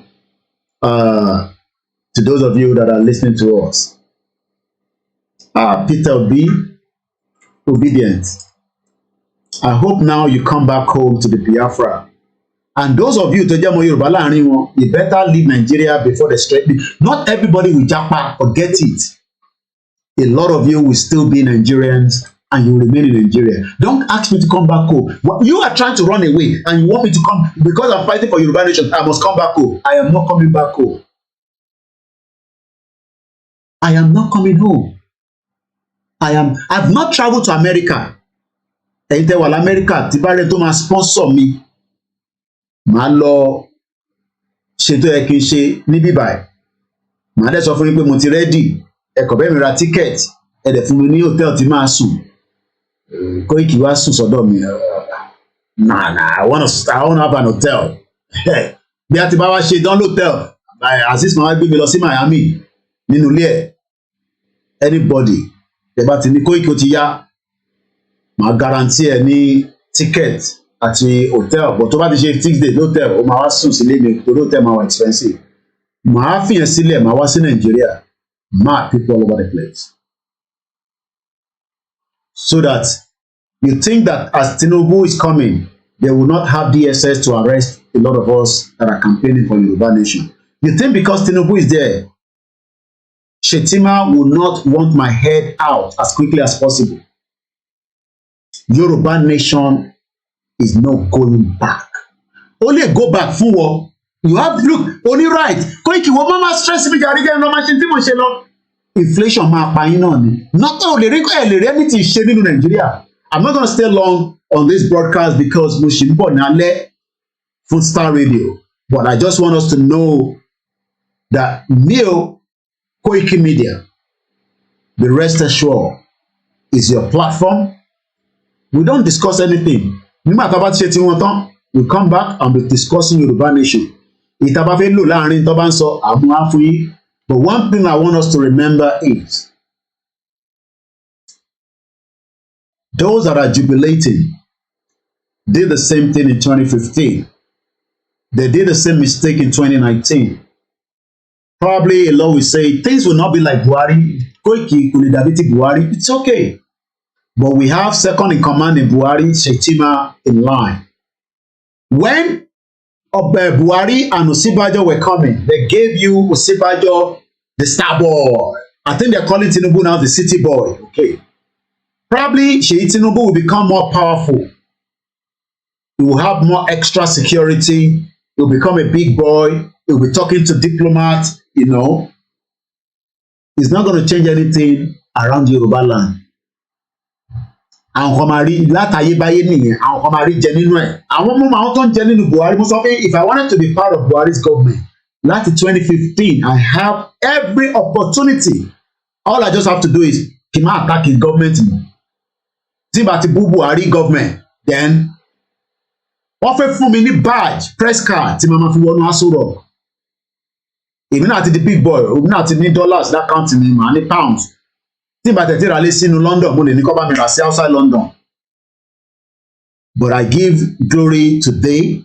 I don't have enough, but I am satisfied and I am happy that the road to Ọlọ́run fún mi sí nísìn, I am more happier than anything else. But I pity those of you that your joy will only last a very, very short time. It might give you a little bit of, oh, that one number for student loan. Okay. I think Buhari promised the same thing. One mama someone every month. Barely my work when they work. I don't know. But what I know is Nigeria doesn't have the money. Nigeria is in distress. Almost about 60 trillion naira in debt. Àwọn èèyàn máa ní Koiki by America no máa ń yáwó. All them man print owó America. Kò sí tó kan Joe Biden print owó down for everybody. Do you think that the West want Nigeria to go up? Àwọn àgbà yóò fẹ́ kí Nigeria kó lọ sókè. That's why they're pushing it down. You can cry from now to till kingdom come. You can complain about everything in Nigeria. It's just another season field. There might be rule of law now. I don't know. But as we continue to do our own campaign, like I said, I don't listen to any different, we are in a comedy platform. This is a serious platform that is engaging serious people. So if you're looking for platforms where they are not really seriously engaging, you can move to those platforms. This is a platform that is thinking about the future of the Yoruba people. We're not going to be here forever. I am in my 40s. 60 years from now to my age. If we are still here, we're grateful. Extra ni. Gbogbo ìyá wa tẹ́tí dàgbà, ẹ túbọ̀ dàgbà sí wa lọ́wọ́ dáadáa. Afẹ́ kẹ́ darúgbó sí wa lọ́wọ́ kéyìn yìí tún tó máa yọ báyìí. Ká máa fún yín ní ká máa spoon feed yín kẹ́sì máa sọ pé yes, àti wọ Yorùbá nation. Ó sì lè rí bẹ́ẹ̀ ni. Ẹ jẹ́ ká fọkàn wa balẹ̀. Kí ni the next line? Kí ni the next plan fún Yorùbá nation? Ṣé ó ti dàrú ni? Kò dàrú. Bọ̀ Koiki oríṣiríṣi là ń gbọ́. Oríṣiríṣi nínú Nàìjíríà. Ṣé gbọ́ pé wọ́n kó owó jẹ through monkey? But one thing is, this platform remains loyal. Koiki kí ló ń lọ́yà sáwọn tí àwọn bàbá tó dá kọ́kọ́ mọ yẹn? At least kò ń ṣe bàbá tiẹ̀ ni mo rí. Bí a tó bá ṣe gbé bàbá tiẹ̀ jáde tí mo rí pé bàbá tiẹ̀ náà pariwo Yorùbá nation bí bàbá Akíntóyè. Màá mọ̀ pé dáàdì tiẹ̀ try. because mo mọ̀ pé tó bá yẹ pé dáàdì tiẹ̀ ti pariwo bí bàbá Akíntóyè ni ó ṣeé ṣe kí bàbá Akíntóyè má pariwo báyìí mọ́ because aláwọn tó ju bàbá Akíntóyè lọ náà. He might not be a perfect man, but he's a good man, just like Simon Ekpa, the good man. Kí ọkọ bẹ́ẹ̀ mi náà design ẹ̀yin back end team wa ẹ̀bẹ̀ mi náà ṣe I am the good guy like Simon Ekpa. Simon Ekpa the good guy.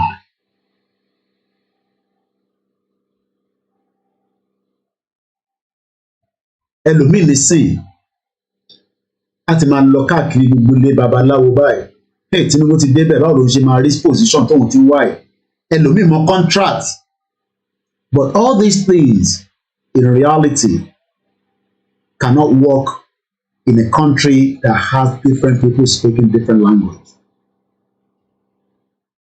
Àwọn tó mọ̀ wọ́n ní IMF to step in with structural adjustment program.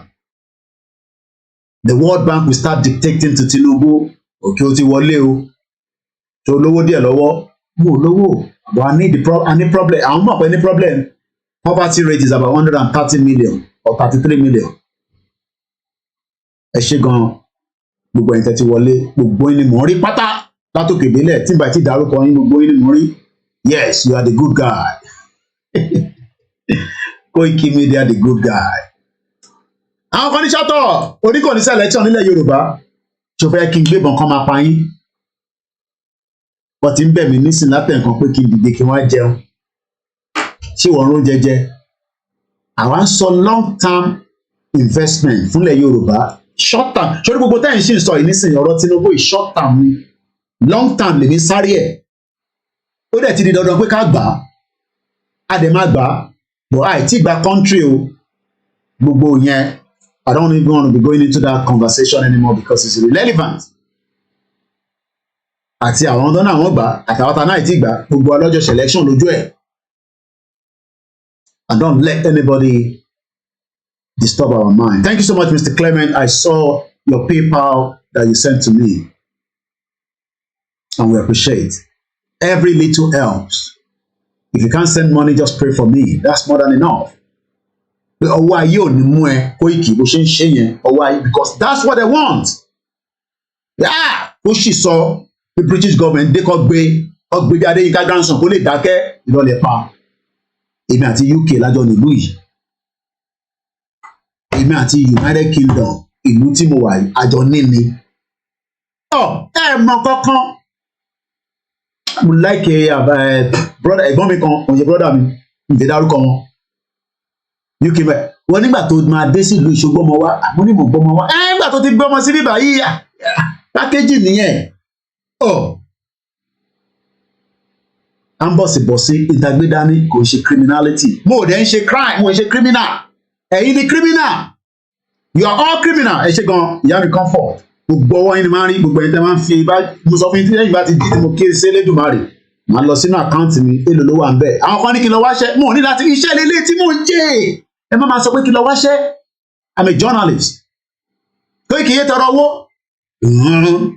àwọ̀ kọ́ ló ń fún mi ìwọ tó dẹ̀ fún mi tẹ́lẹ̀ tó náà fún mi mọ́ it's not the end of the world but a máa ṣe nǹkan mí létárọ tó máa fún wa lówó mo sọ fún yín bọ̀ kò tí tó stage yẹn àwọn èèyàn sì máa wá bẹ̀ mí pé for the person tó súnmọ́ Ìgbòho ó máa jẹ́ pé ó fẹ́ láwọn àṣírí kan lọ́wọ́ ìlọ́dọ̀ pa àláṣírí kankan tàbí fún anybody èmi ò ń ṣe àwọn ọ̀dàlẹ̀ gbogbo tí Ìgbòho bá mi sọ abẹ́ ọkàn mi ló wà tó ní jáde mo dẹ̀ sọ fún ẹ lè dárín èmi àti ẹ̀rú láyé mi mo sọ sẹ́ẹ̀ gbogbo ẹnu mo máa fi sọ pé ẹ máa da èrín èmi àti Ìgbòho rú láyé ẹ̀ tó bẹ́ẹ̀ ẹ lọ sá nínú omi ẹ sá nínú afẹ́fẹ́ àfi tó bá jẹ́ pé àníyàn mi ò dá sí àwọn kan ní wọ́n ní ìkan tó sán lórí wọ́n ní sọ pé Koiki ò mọ nǹkan kan mọ́ wọ́n ti gba sí setting wọ́n náà ti gbá Koiki sí setting kò dá kankan mọ̀ òun ò mọ bó ṣe ń lọ lẹ́ẹ̀kọ̀ọ̀kan àwọn òyìnbó tá a máa ń kọ náà síta ni mo ṣe láìkì ìyá tó bí mi lọ́mọ mo sọ fún yín pé my mom correct my English a lot of time tó bá yẹ pé Yorùbá mo fi kọ gbogbo tí mo kọ síta mo sì mi ti rí ẹ̀rọ kan nínú kíní tí mo post out lẹ́nu I keep telling you, ìyá tó bí mi lọ́mọ, gbogbo ìgbà ló máa ń correct English mi. English no be our language, even though it's not meant to be like that, but tó bá yẹ pé Yorùbá là ń sọ dáadáa, tí mo dẹ̀ ń kọ́, tí mo dẹ̀ mọ́ sọ. Àníṣe ẹ lè dárín èmi àti olóyè Sunday Igboho. Wọ́n ní Koiki wọ́n ti yọ ní setting ọmọ tó ń lọ mọ́. I am still loyal to him, and I will remain loyal to Baba Akintoye. Fracas kọ́ lèmi ṣe lórí social media. Bó ṣe máa da fún ìran tèmi ní long term lèmi sọ̀rọ̀. So if you are in that view pé mo mọ bó ṣe ń lọ, wọ́n ti yọ mí kúrò ní setting, ó dà nípa ti gbà wọ́n sí setting náà, mo mọ bó ṣe ń lọ mọ́. Problem tiẹ̀ nìyẹn, kò ṣe problem tèmi. But one thing I can say is that the Yoruba nation from the koikimedia àfún yín ní gbogbo tó yẹ kẹ́ gbọ́. Àwọn ìlú tó ò gbọ́ rí, bẹ́ẹ̀ ni tó bá fẹ́ kọ́ mọ̀ pé ìwọ ni o lè ju Bitcoin síbẹ̀. Mo kí gbogbo ọmọ Yorùbá, let's remain calm and patient.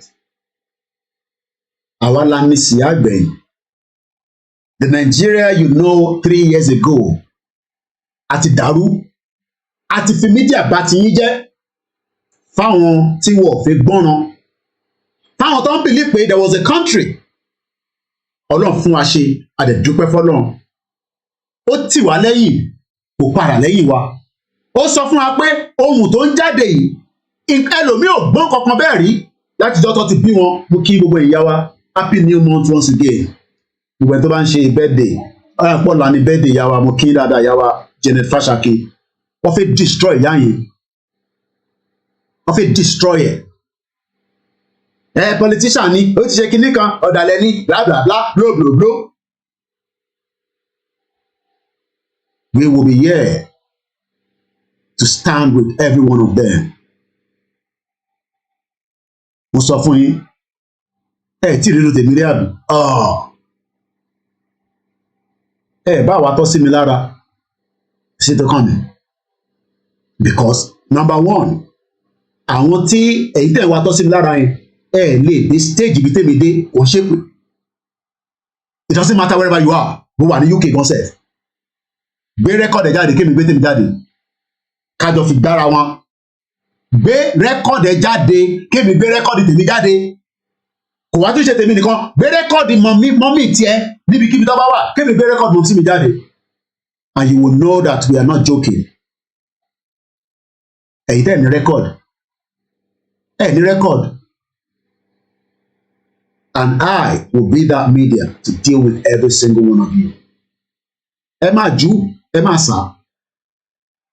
But Ọlọ́run mọ̀ pé n tí mo gbé dání, loyalty mi Yorùbá nation.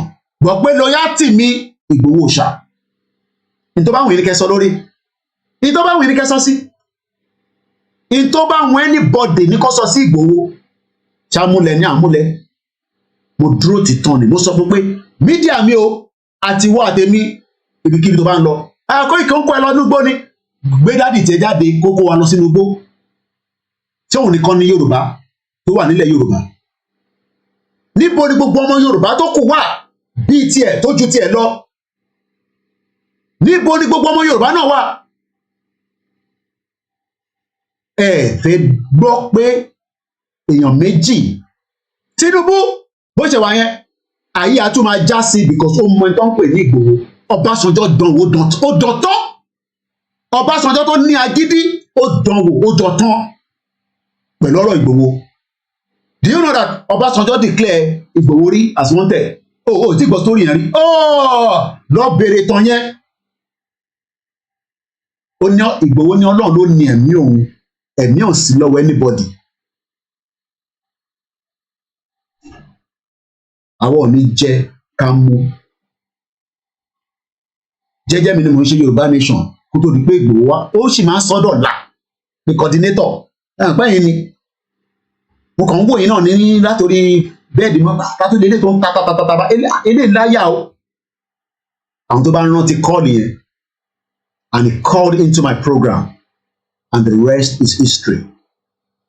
Ìbà Gani Adams ṣe pè sórí program. Ṣìbáwá la lọ wá bàbá jáde lógun ọ̀fẹ́ pé ẹ wá bá wa ṣe Yorùbá nation. bàbá yẹn ní ọmọ Yorùbá ẹ sá fún wọn àwọn ò ní sá fún ọmọ Yorùbá nítorí àwọn oníkálukú ní kó máa sọ you have the right to say whatever you want to say o ní right láti sọ anything tó bá fẹ́ sọ lé wa lórí but one thing is you cannot stop me from campaigning for Yoruba nation. Tolúlọpọ̀ Arótilẹ̀ dà lẹ́nu àti gbàgbé Ìgbòho called during my program tí mo sunkún pé ọmọ 25 years old or less than that and then wasted on the first helicopter combat pilot in the history of the Navy in that shito country. Navy ò tí ì rí helicopter combat wọ́n tí ì rí wọ́n rà pọ́n ní gẹ́ọ̀ kan náà tó wà ọmọ Ìjẹ̀bú-Òde nìyẹn wọ́n ti dìyẹn láwọn rè dáadáa ẹ bá ta sí ọmọ ẹforí gbádànù ni méjì ni wọ́n but Olúlọpẹ́ làwọn èèyàn mọ̀ because our family the other girl yẹn pè mí àwọn ọmọ Ìjẹ̀bú wọn ti di ọ́ ti sáré lọ sáré yẹn náà kọ́ máa lọ mú balẹ̀ kí lẹ pa Olúlọpẹ́ fún nítorí pé ó ń ṣe tẹ́nìkan ṣe rí wọ́n ní tó bá gbé helicopter yẹn dókè báyìí ó ń pa wọn lọ dànù ni they didn't want that. This was what brought myself and Olóyè together. Kọ́lọ́mbà àfọ̀rún kẹ́tọ́ Olúlọpọ̀ Arótilẹ̀. Tó bá jẹ́ pé ẹkún èké ni mo lọ sun lérí ọmọ tí mo mọ̀ rí, mo rí rí, mo tó sẹ̀, àmọ́ra rí, mo kúkú mà pín ṣe ní Navy. But for the fact that I gbọ́ pé wọ́n pa á, mo lọ sunkún níwájú Nigerian Embassy.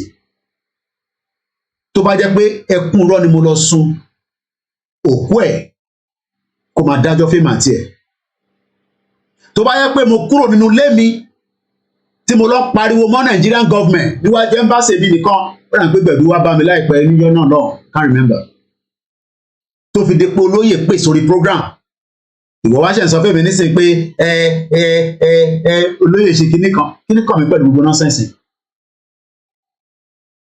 Ó ní right láti má dá sọ̀rọ̀ Yorùbá nation but he decided to lọ fọ́sẹ̀ kò tó máa ń sọ́dọ̀la ó ní mi ni mo jẹ́ kó wọnú Yorùbá nation dọ̀la ló ṣe máa ń sọ pé èmi ni mo jẹ́ kó wọ Yorùbá nation pé anybody bá ń sọ nǹkan kan mo rántí gbà kan tí ẹ̀gbọ́n mi David Hamilton máa ń ní òun lòun pé Ìgbòho wá kó wá ṣe Yorùbá nation.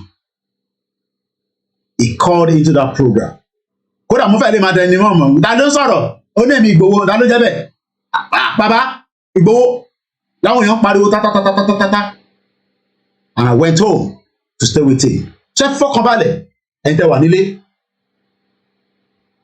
we are still on the right track.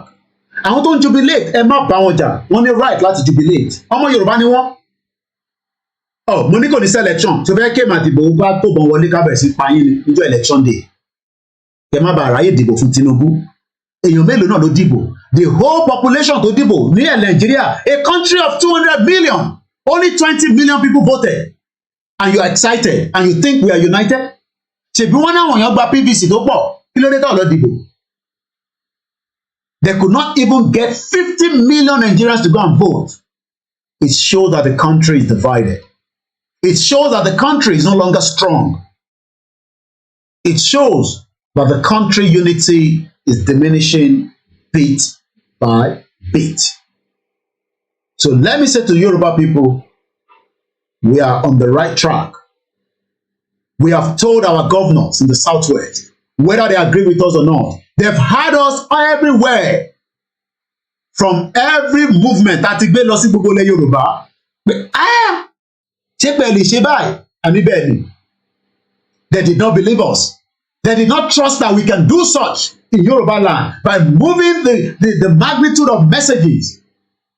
They could not even believe that we could have as many of our people brought into Yoruba nation.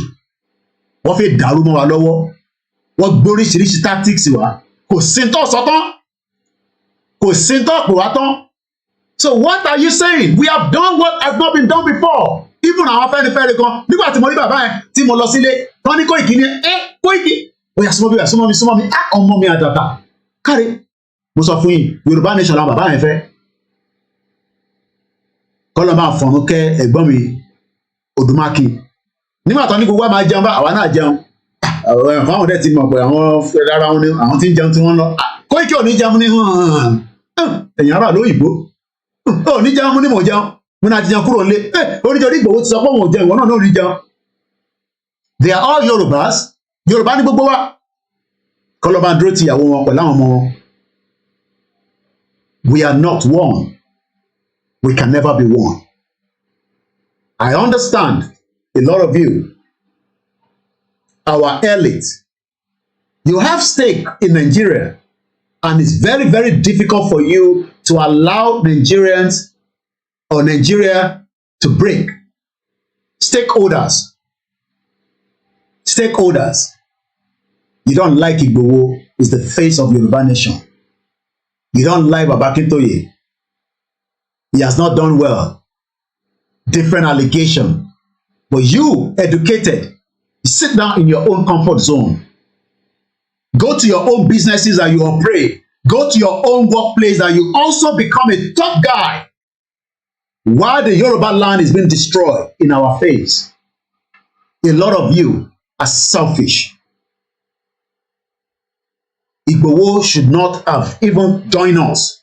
But he left everything and said no. And now politicians don't know what they let. Ó dẹ̀ náà wò ṣe pẹ̀lú wọn mọ́. Ó ní ìtẹ̀ṣe tó. Ó ní ẹjẹ́ ń padà sílé. Ìjọ ò ní wọ́n fi padà sílé. Because gbogbo tẹ́ ń rí lé ní nísìn short term goals ni o. Should we remain in Nigeria is still a short term goal. Until the Yoruba people have their own independent nation. That is when we're going to have a long term goal. Níbo ní gbogbo ọ̀rọ̀ ajé tí MKO kó jọ gbogbo wà lẹ́nu. It has all been destroyed. Àwọn ọmọ MKO ṣì wà láyé o. But in MKO kó jọ is destroyed, it's gone. And this is why we are saying to our people, we understand your feelings with Tinubu. That is just a short-term goal. Our long-term goal is for us to have our own sovereign nation and compete. Even if we are going to start from the scratch, get a new identification where everybody with your fingerprint, most of you do any fingerprint below, why don't we have a fingerprint for everybody in that contraction called Nigeria? Things can be done properly, but because we are never one, they're not going to do so. And that's why Nnamdi Kanu that was fighting,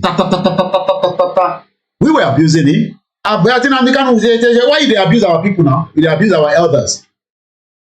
I believe those of you now that had this trust, put your trust, put your energy, your drive into this election.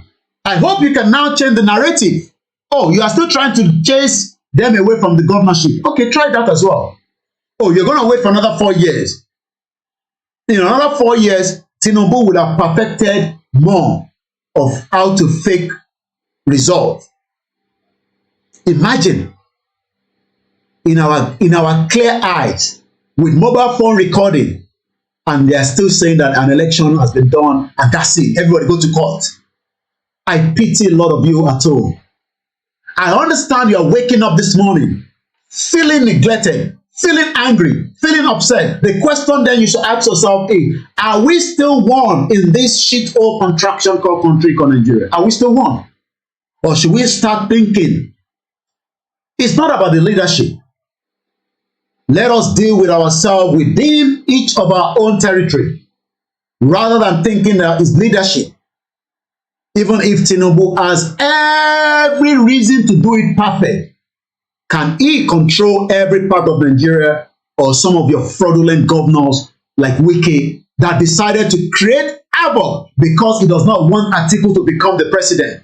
Wike is a criminal and he should be sent into the ICC, International Criminal Court, for making hell to innocent people in that part of the world known as Nigeria, coming down to the southeast known as River State. Is that what you want? Wike will be given a slot. You'll probably still get immunity. Is that a society you want?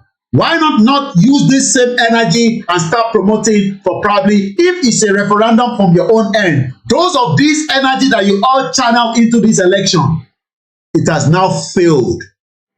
And don't expect to get any result from a court. That is just a faboo. It's just lies. You would never get peace. This is a time for everyone that campaigned for this election to now call the international community to divide us and let everybody go their separate ways. Don't waste your energy again. I appreciate a lot of you. I follow you from Reno, from Nafirati, and those of you that was endorsing Peter Obi. I saw the drive on the Twitter. I saw the push. You were well organized, but Nigeria is not an organized society that will give you the result that you were expecting this morning. Peter Obi should have been announced as the president of this country, but yet they've done the same thing they've done since the first election was rigged by the British government in 1959 going to 1960. Nothing has changed. Why then do you still want to continue in that confinement and say because you love Nigeria, you love the green, white, green? The green, white, green that killed you during the NSAS has failed you again. And this is the time for every one of you that is shouting on the Twitter to now start asking the real question, are we truly one in this contraction known as green, white, green? Put us energy out. Let's push the message out to the international community, to the United Nations. They are not going to do anything with this election. They are done and dusty. They've released their preliminaries that nothing is going to happen. Buhari has told you to go to court and deal with whatever the problem is, dead or alive. This is the time that those of you that were pushing the narrative, whether you are Atiku or Peter Obi, join them force together now and let's ask for a full disintegration of the union. And we can practice election that works for me and you, where you can vote from the comfort of your house without going to the polling unit. And nobody will be killed and nobody will be disenfranchised. Nigeria is never won and it can never be won. There will not be peace in any election. I thought a lot of you would go out more, but you didn't go out. That shows that you don't believe in that contraction. So why then are you abusing those of us that are saying that the unity of Nigeria is no longer working? It's no longer bearable. You can have your own country and participate as a politician. There's nothing wrong in that. Politics is run all over the world. But today, everybody is living in denial. You are waiting for miracles from your church to give you a miracle. Peter, I hope those miracles are still going to come up, because I've listened to so many miracles. Because we love miracles. We are people that have lived with miracles for a very long time. It's good. I love miracles as well. But in reality, we can have our own independent countries. A way. Oh, you don't want to be part of a Biafra country? Okay, set up your own country and promote it on social media, and let's help you to promote it. So that you will not, and we will make sure that Biafra does not take your land, and those goes as well to Yoruba people. Hey, it's the Igbo people that is taking Lagos State. It is not the Igbo people that took Lagos State. The Yoruba voted for Labour Party. It is part of the tsunami that you did by killing them during the NSAS.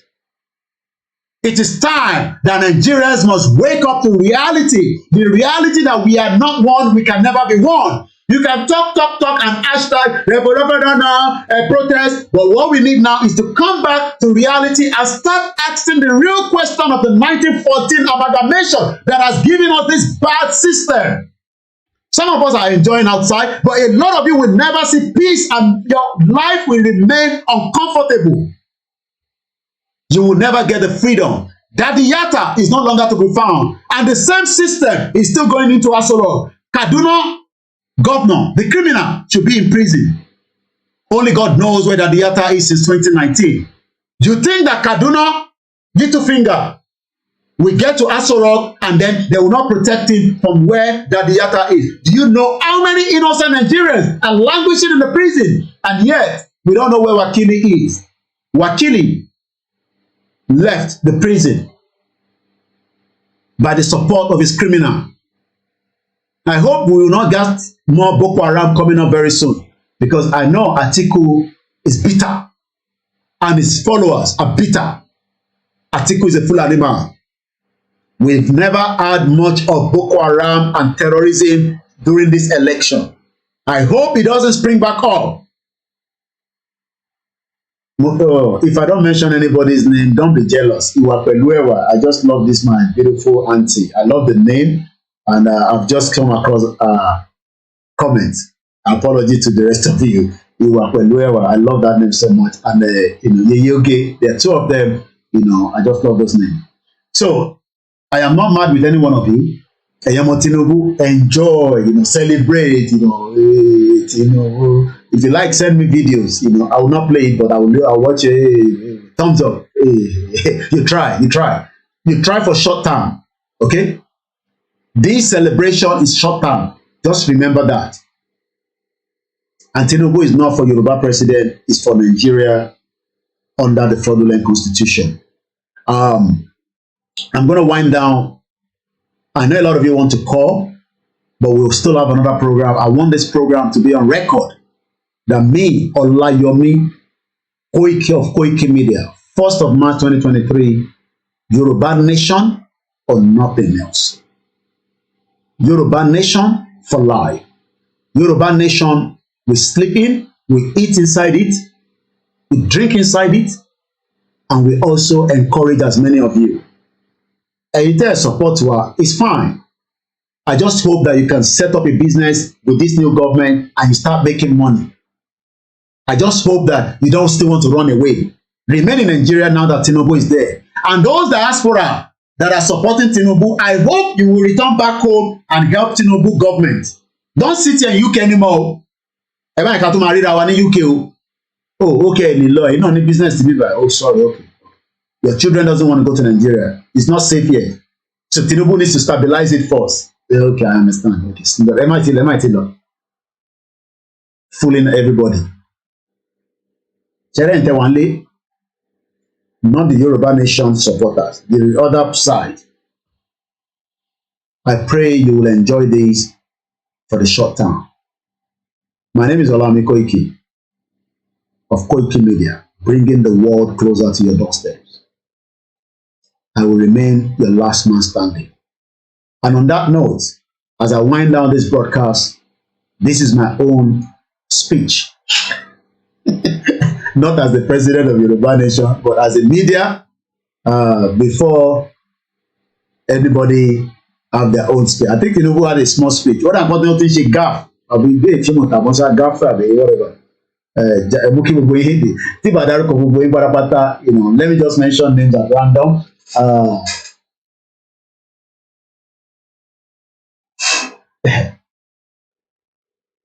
Once again, a very good afternoon and welcome to the program.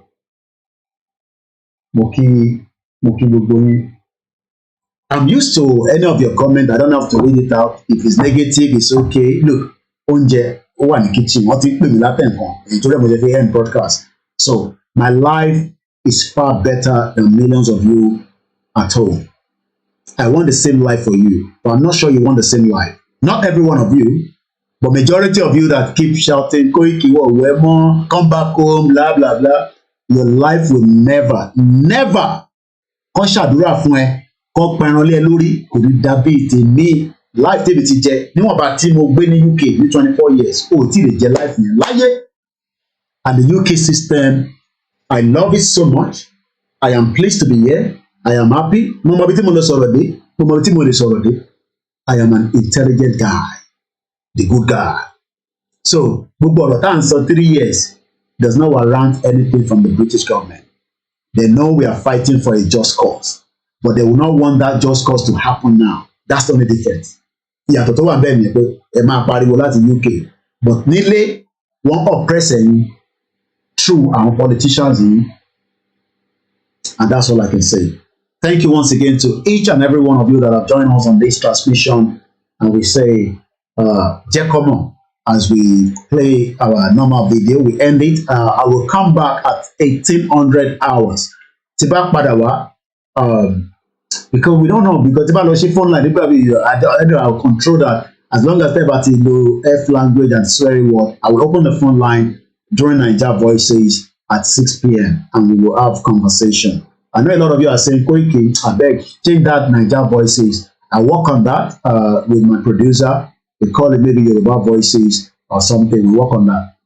Yes, short-term patching measure instead of long-term solution.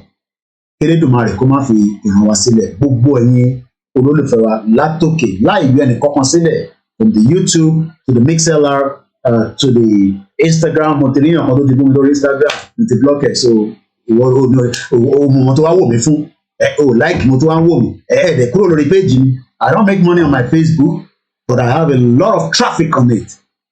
I have 3 Facebook accounts. I'm not making any money from it. So some of you think maybe I'm making money from the Facebook now. I don't make any money on it. But it's there for interaction. And I can see the interaction. Did you comment? Did you post? Don't have blood pressure because of me. Look. Water and my food is ready. And I'm doing very well. You get me? You get me? Títí ló pọ̀ jù. Bébí jókòó sí ìlú yìí. Kò sí nǹkan kan tó máa ṣẹlẹ̀ sí mi. Tí ìbá ti kọjá ìyá rẹ̀ mi. Tí mo lọ tọwọ́ bọ fraud. Tí mo ṣe criminality. Tí mo lọ ṣe pedophile. I can be here for a very long time. But àwa ń wo future long term làwa ń wò. Gbogbo eré tí Tinubu máa sá nísìn short term goal ni. It's not going to be a long term. Mo kí wẹ́n grandma mi pátápátá. Mo kí everybody. Mo kí àwọn ọmọ APC. Congratulations. Enjoy it while it lasts. But KOKIMEDIA will be here promoting the Yoruba nation. I am not for Tinubu. I will never be for Tinubu. Neither will I be for Peter Obi or Atiku. Yoruba nation, Biafra, and those that want freedom, and those of you that doesn't want freedom, good luck to you as well. Have a very good afternoon, and let's just listen to Giacomo before we end the program.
Well, there was a sound there, maybe from your own end. There was sound. I'm not sure why some say there was no sound. Once again, as we wind down on this platform, this very beautiful first day of the month of March, we appreciate those of you that have joined me for the last almost 2 hours of this program. My name is OLAMILEKAN. Let us remain patient. Let us remain firm and focused. Let us continue to educate people the reason why we want Yoruba nation, and that is the only reason. When I'm playing videos, definitely my own mic will be muted, and that's why you do hear my voice. As I leave you in the hands of Elédùmarè, adúpẹ́ fún gbogbo ẹ̀yin tí ẹ ń pe Ọlọ́run lọ́tùn lósì pé òmìnira Yorùbá ó máa wáyé. Àwọn ọmọ Yorùbá lágbára Elédùmarè a máa kúrò nínú oko ẹrú. We will have our own long-term country that is far, far better than the green, white, green. And on that note, have a very great afternoon. I'll be back about 5 hours from now. I'm going to just go and rest when I will be on the Star Radio UK. Thank you so much. Let us continue to say to those that are just enjoying that it is a short term. It can never be a long term. Being in Nigeria is a short-term goal. When we have our own country, it will be a better opportunity for every one of us. And once again, just to finish it off, let's hear this again. Impediment to Yoruba development is the impediment to Yoruba development. Without Nigeria, we won't be where we are. 162, we are far ahead of South Korea and North Korea. We were far ahead of China even. We had television before France. We had radio before South Africa. Now look at where we are today.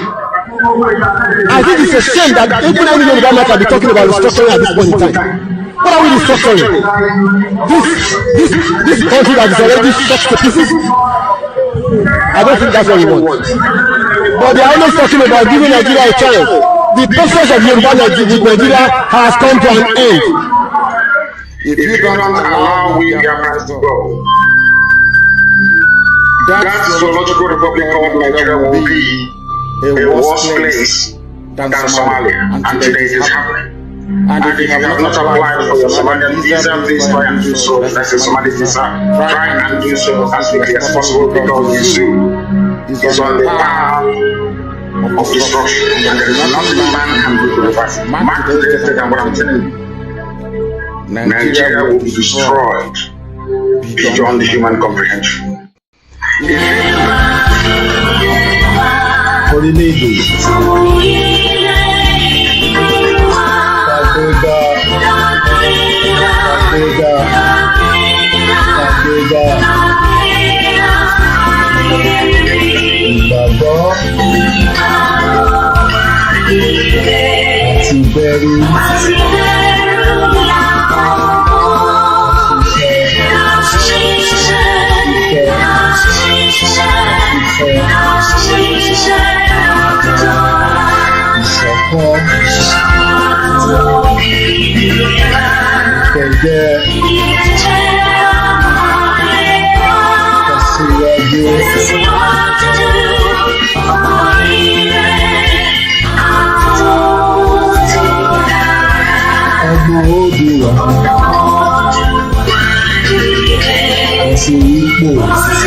One of the Nigeria and Suku and Beckman. Nigeria to bring the education, to bring the earth. Infrastructure, one thing, who cannot bring it, one of the body of Suku, you know, anybody. Who come with your back, what are you doing?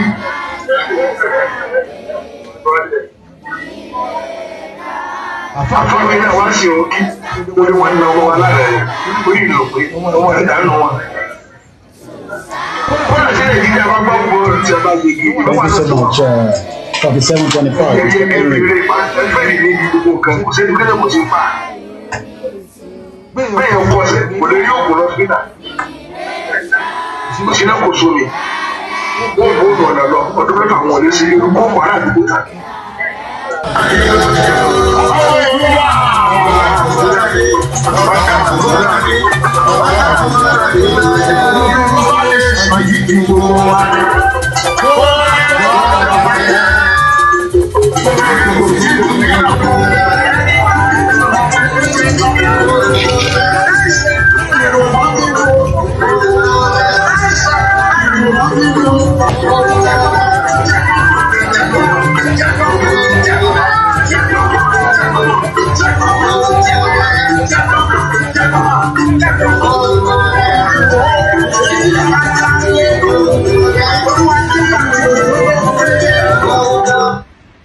Life is so funny.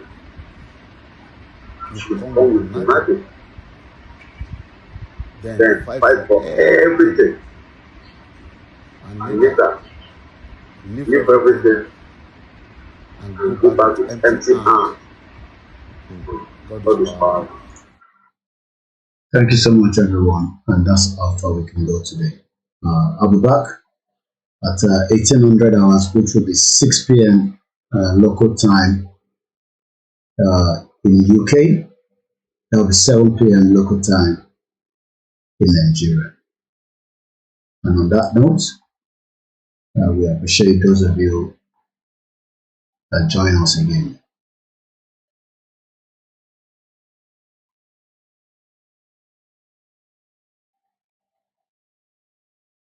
àwa la ní sí àgbẹ̀, agbára Ọlọ́run, ó kù díẹ̀, ìdá fọkànbalẹ̀.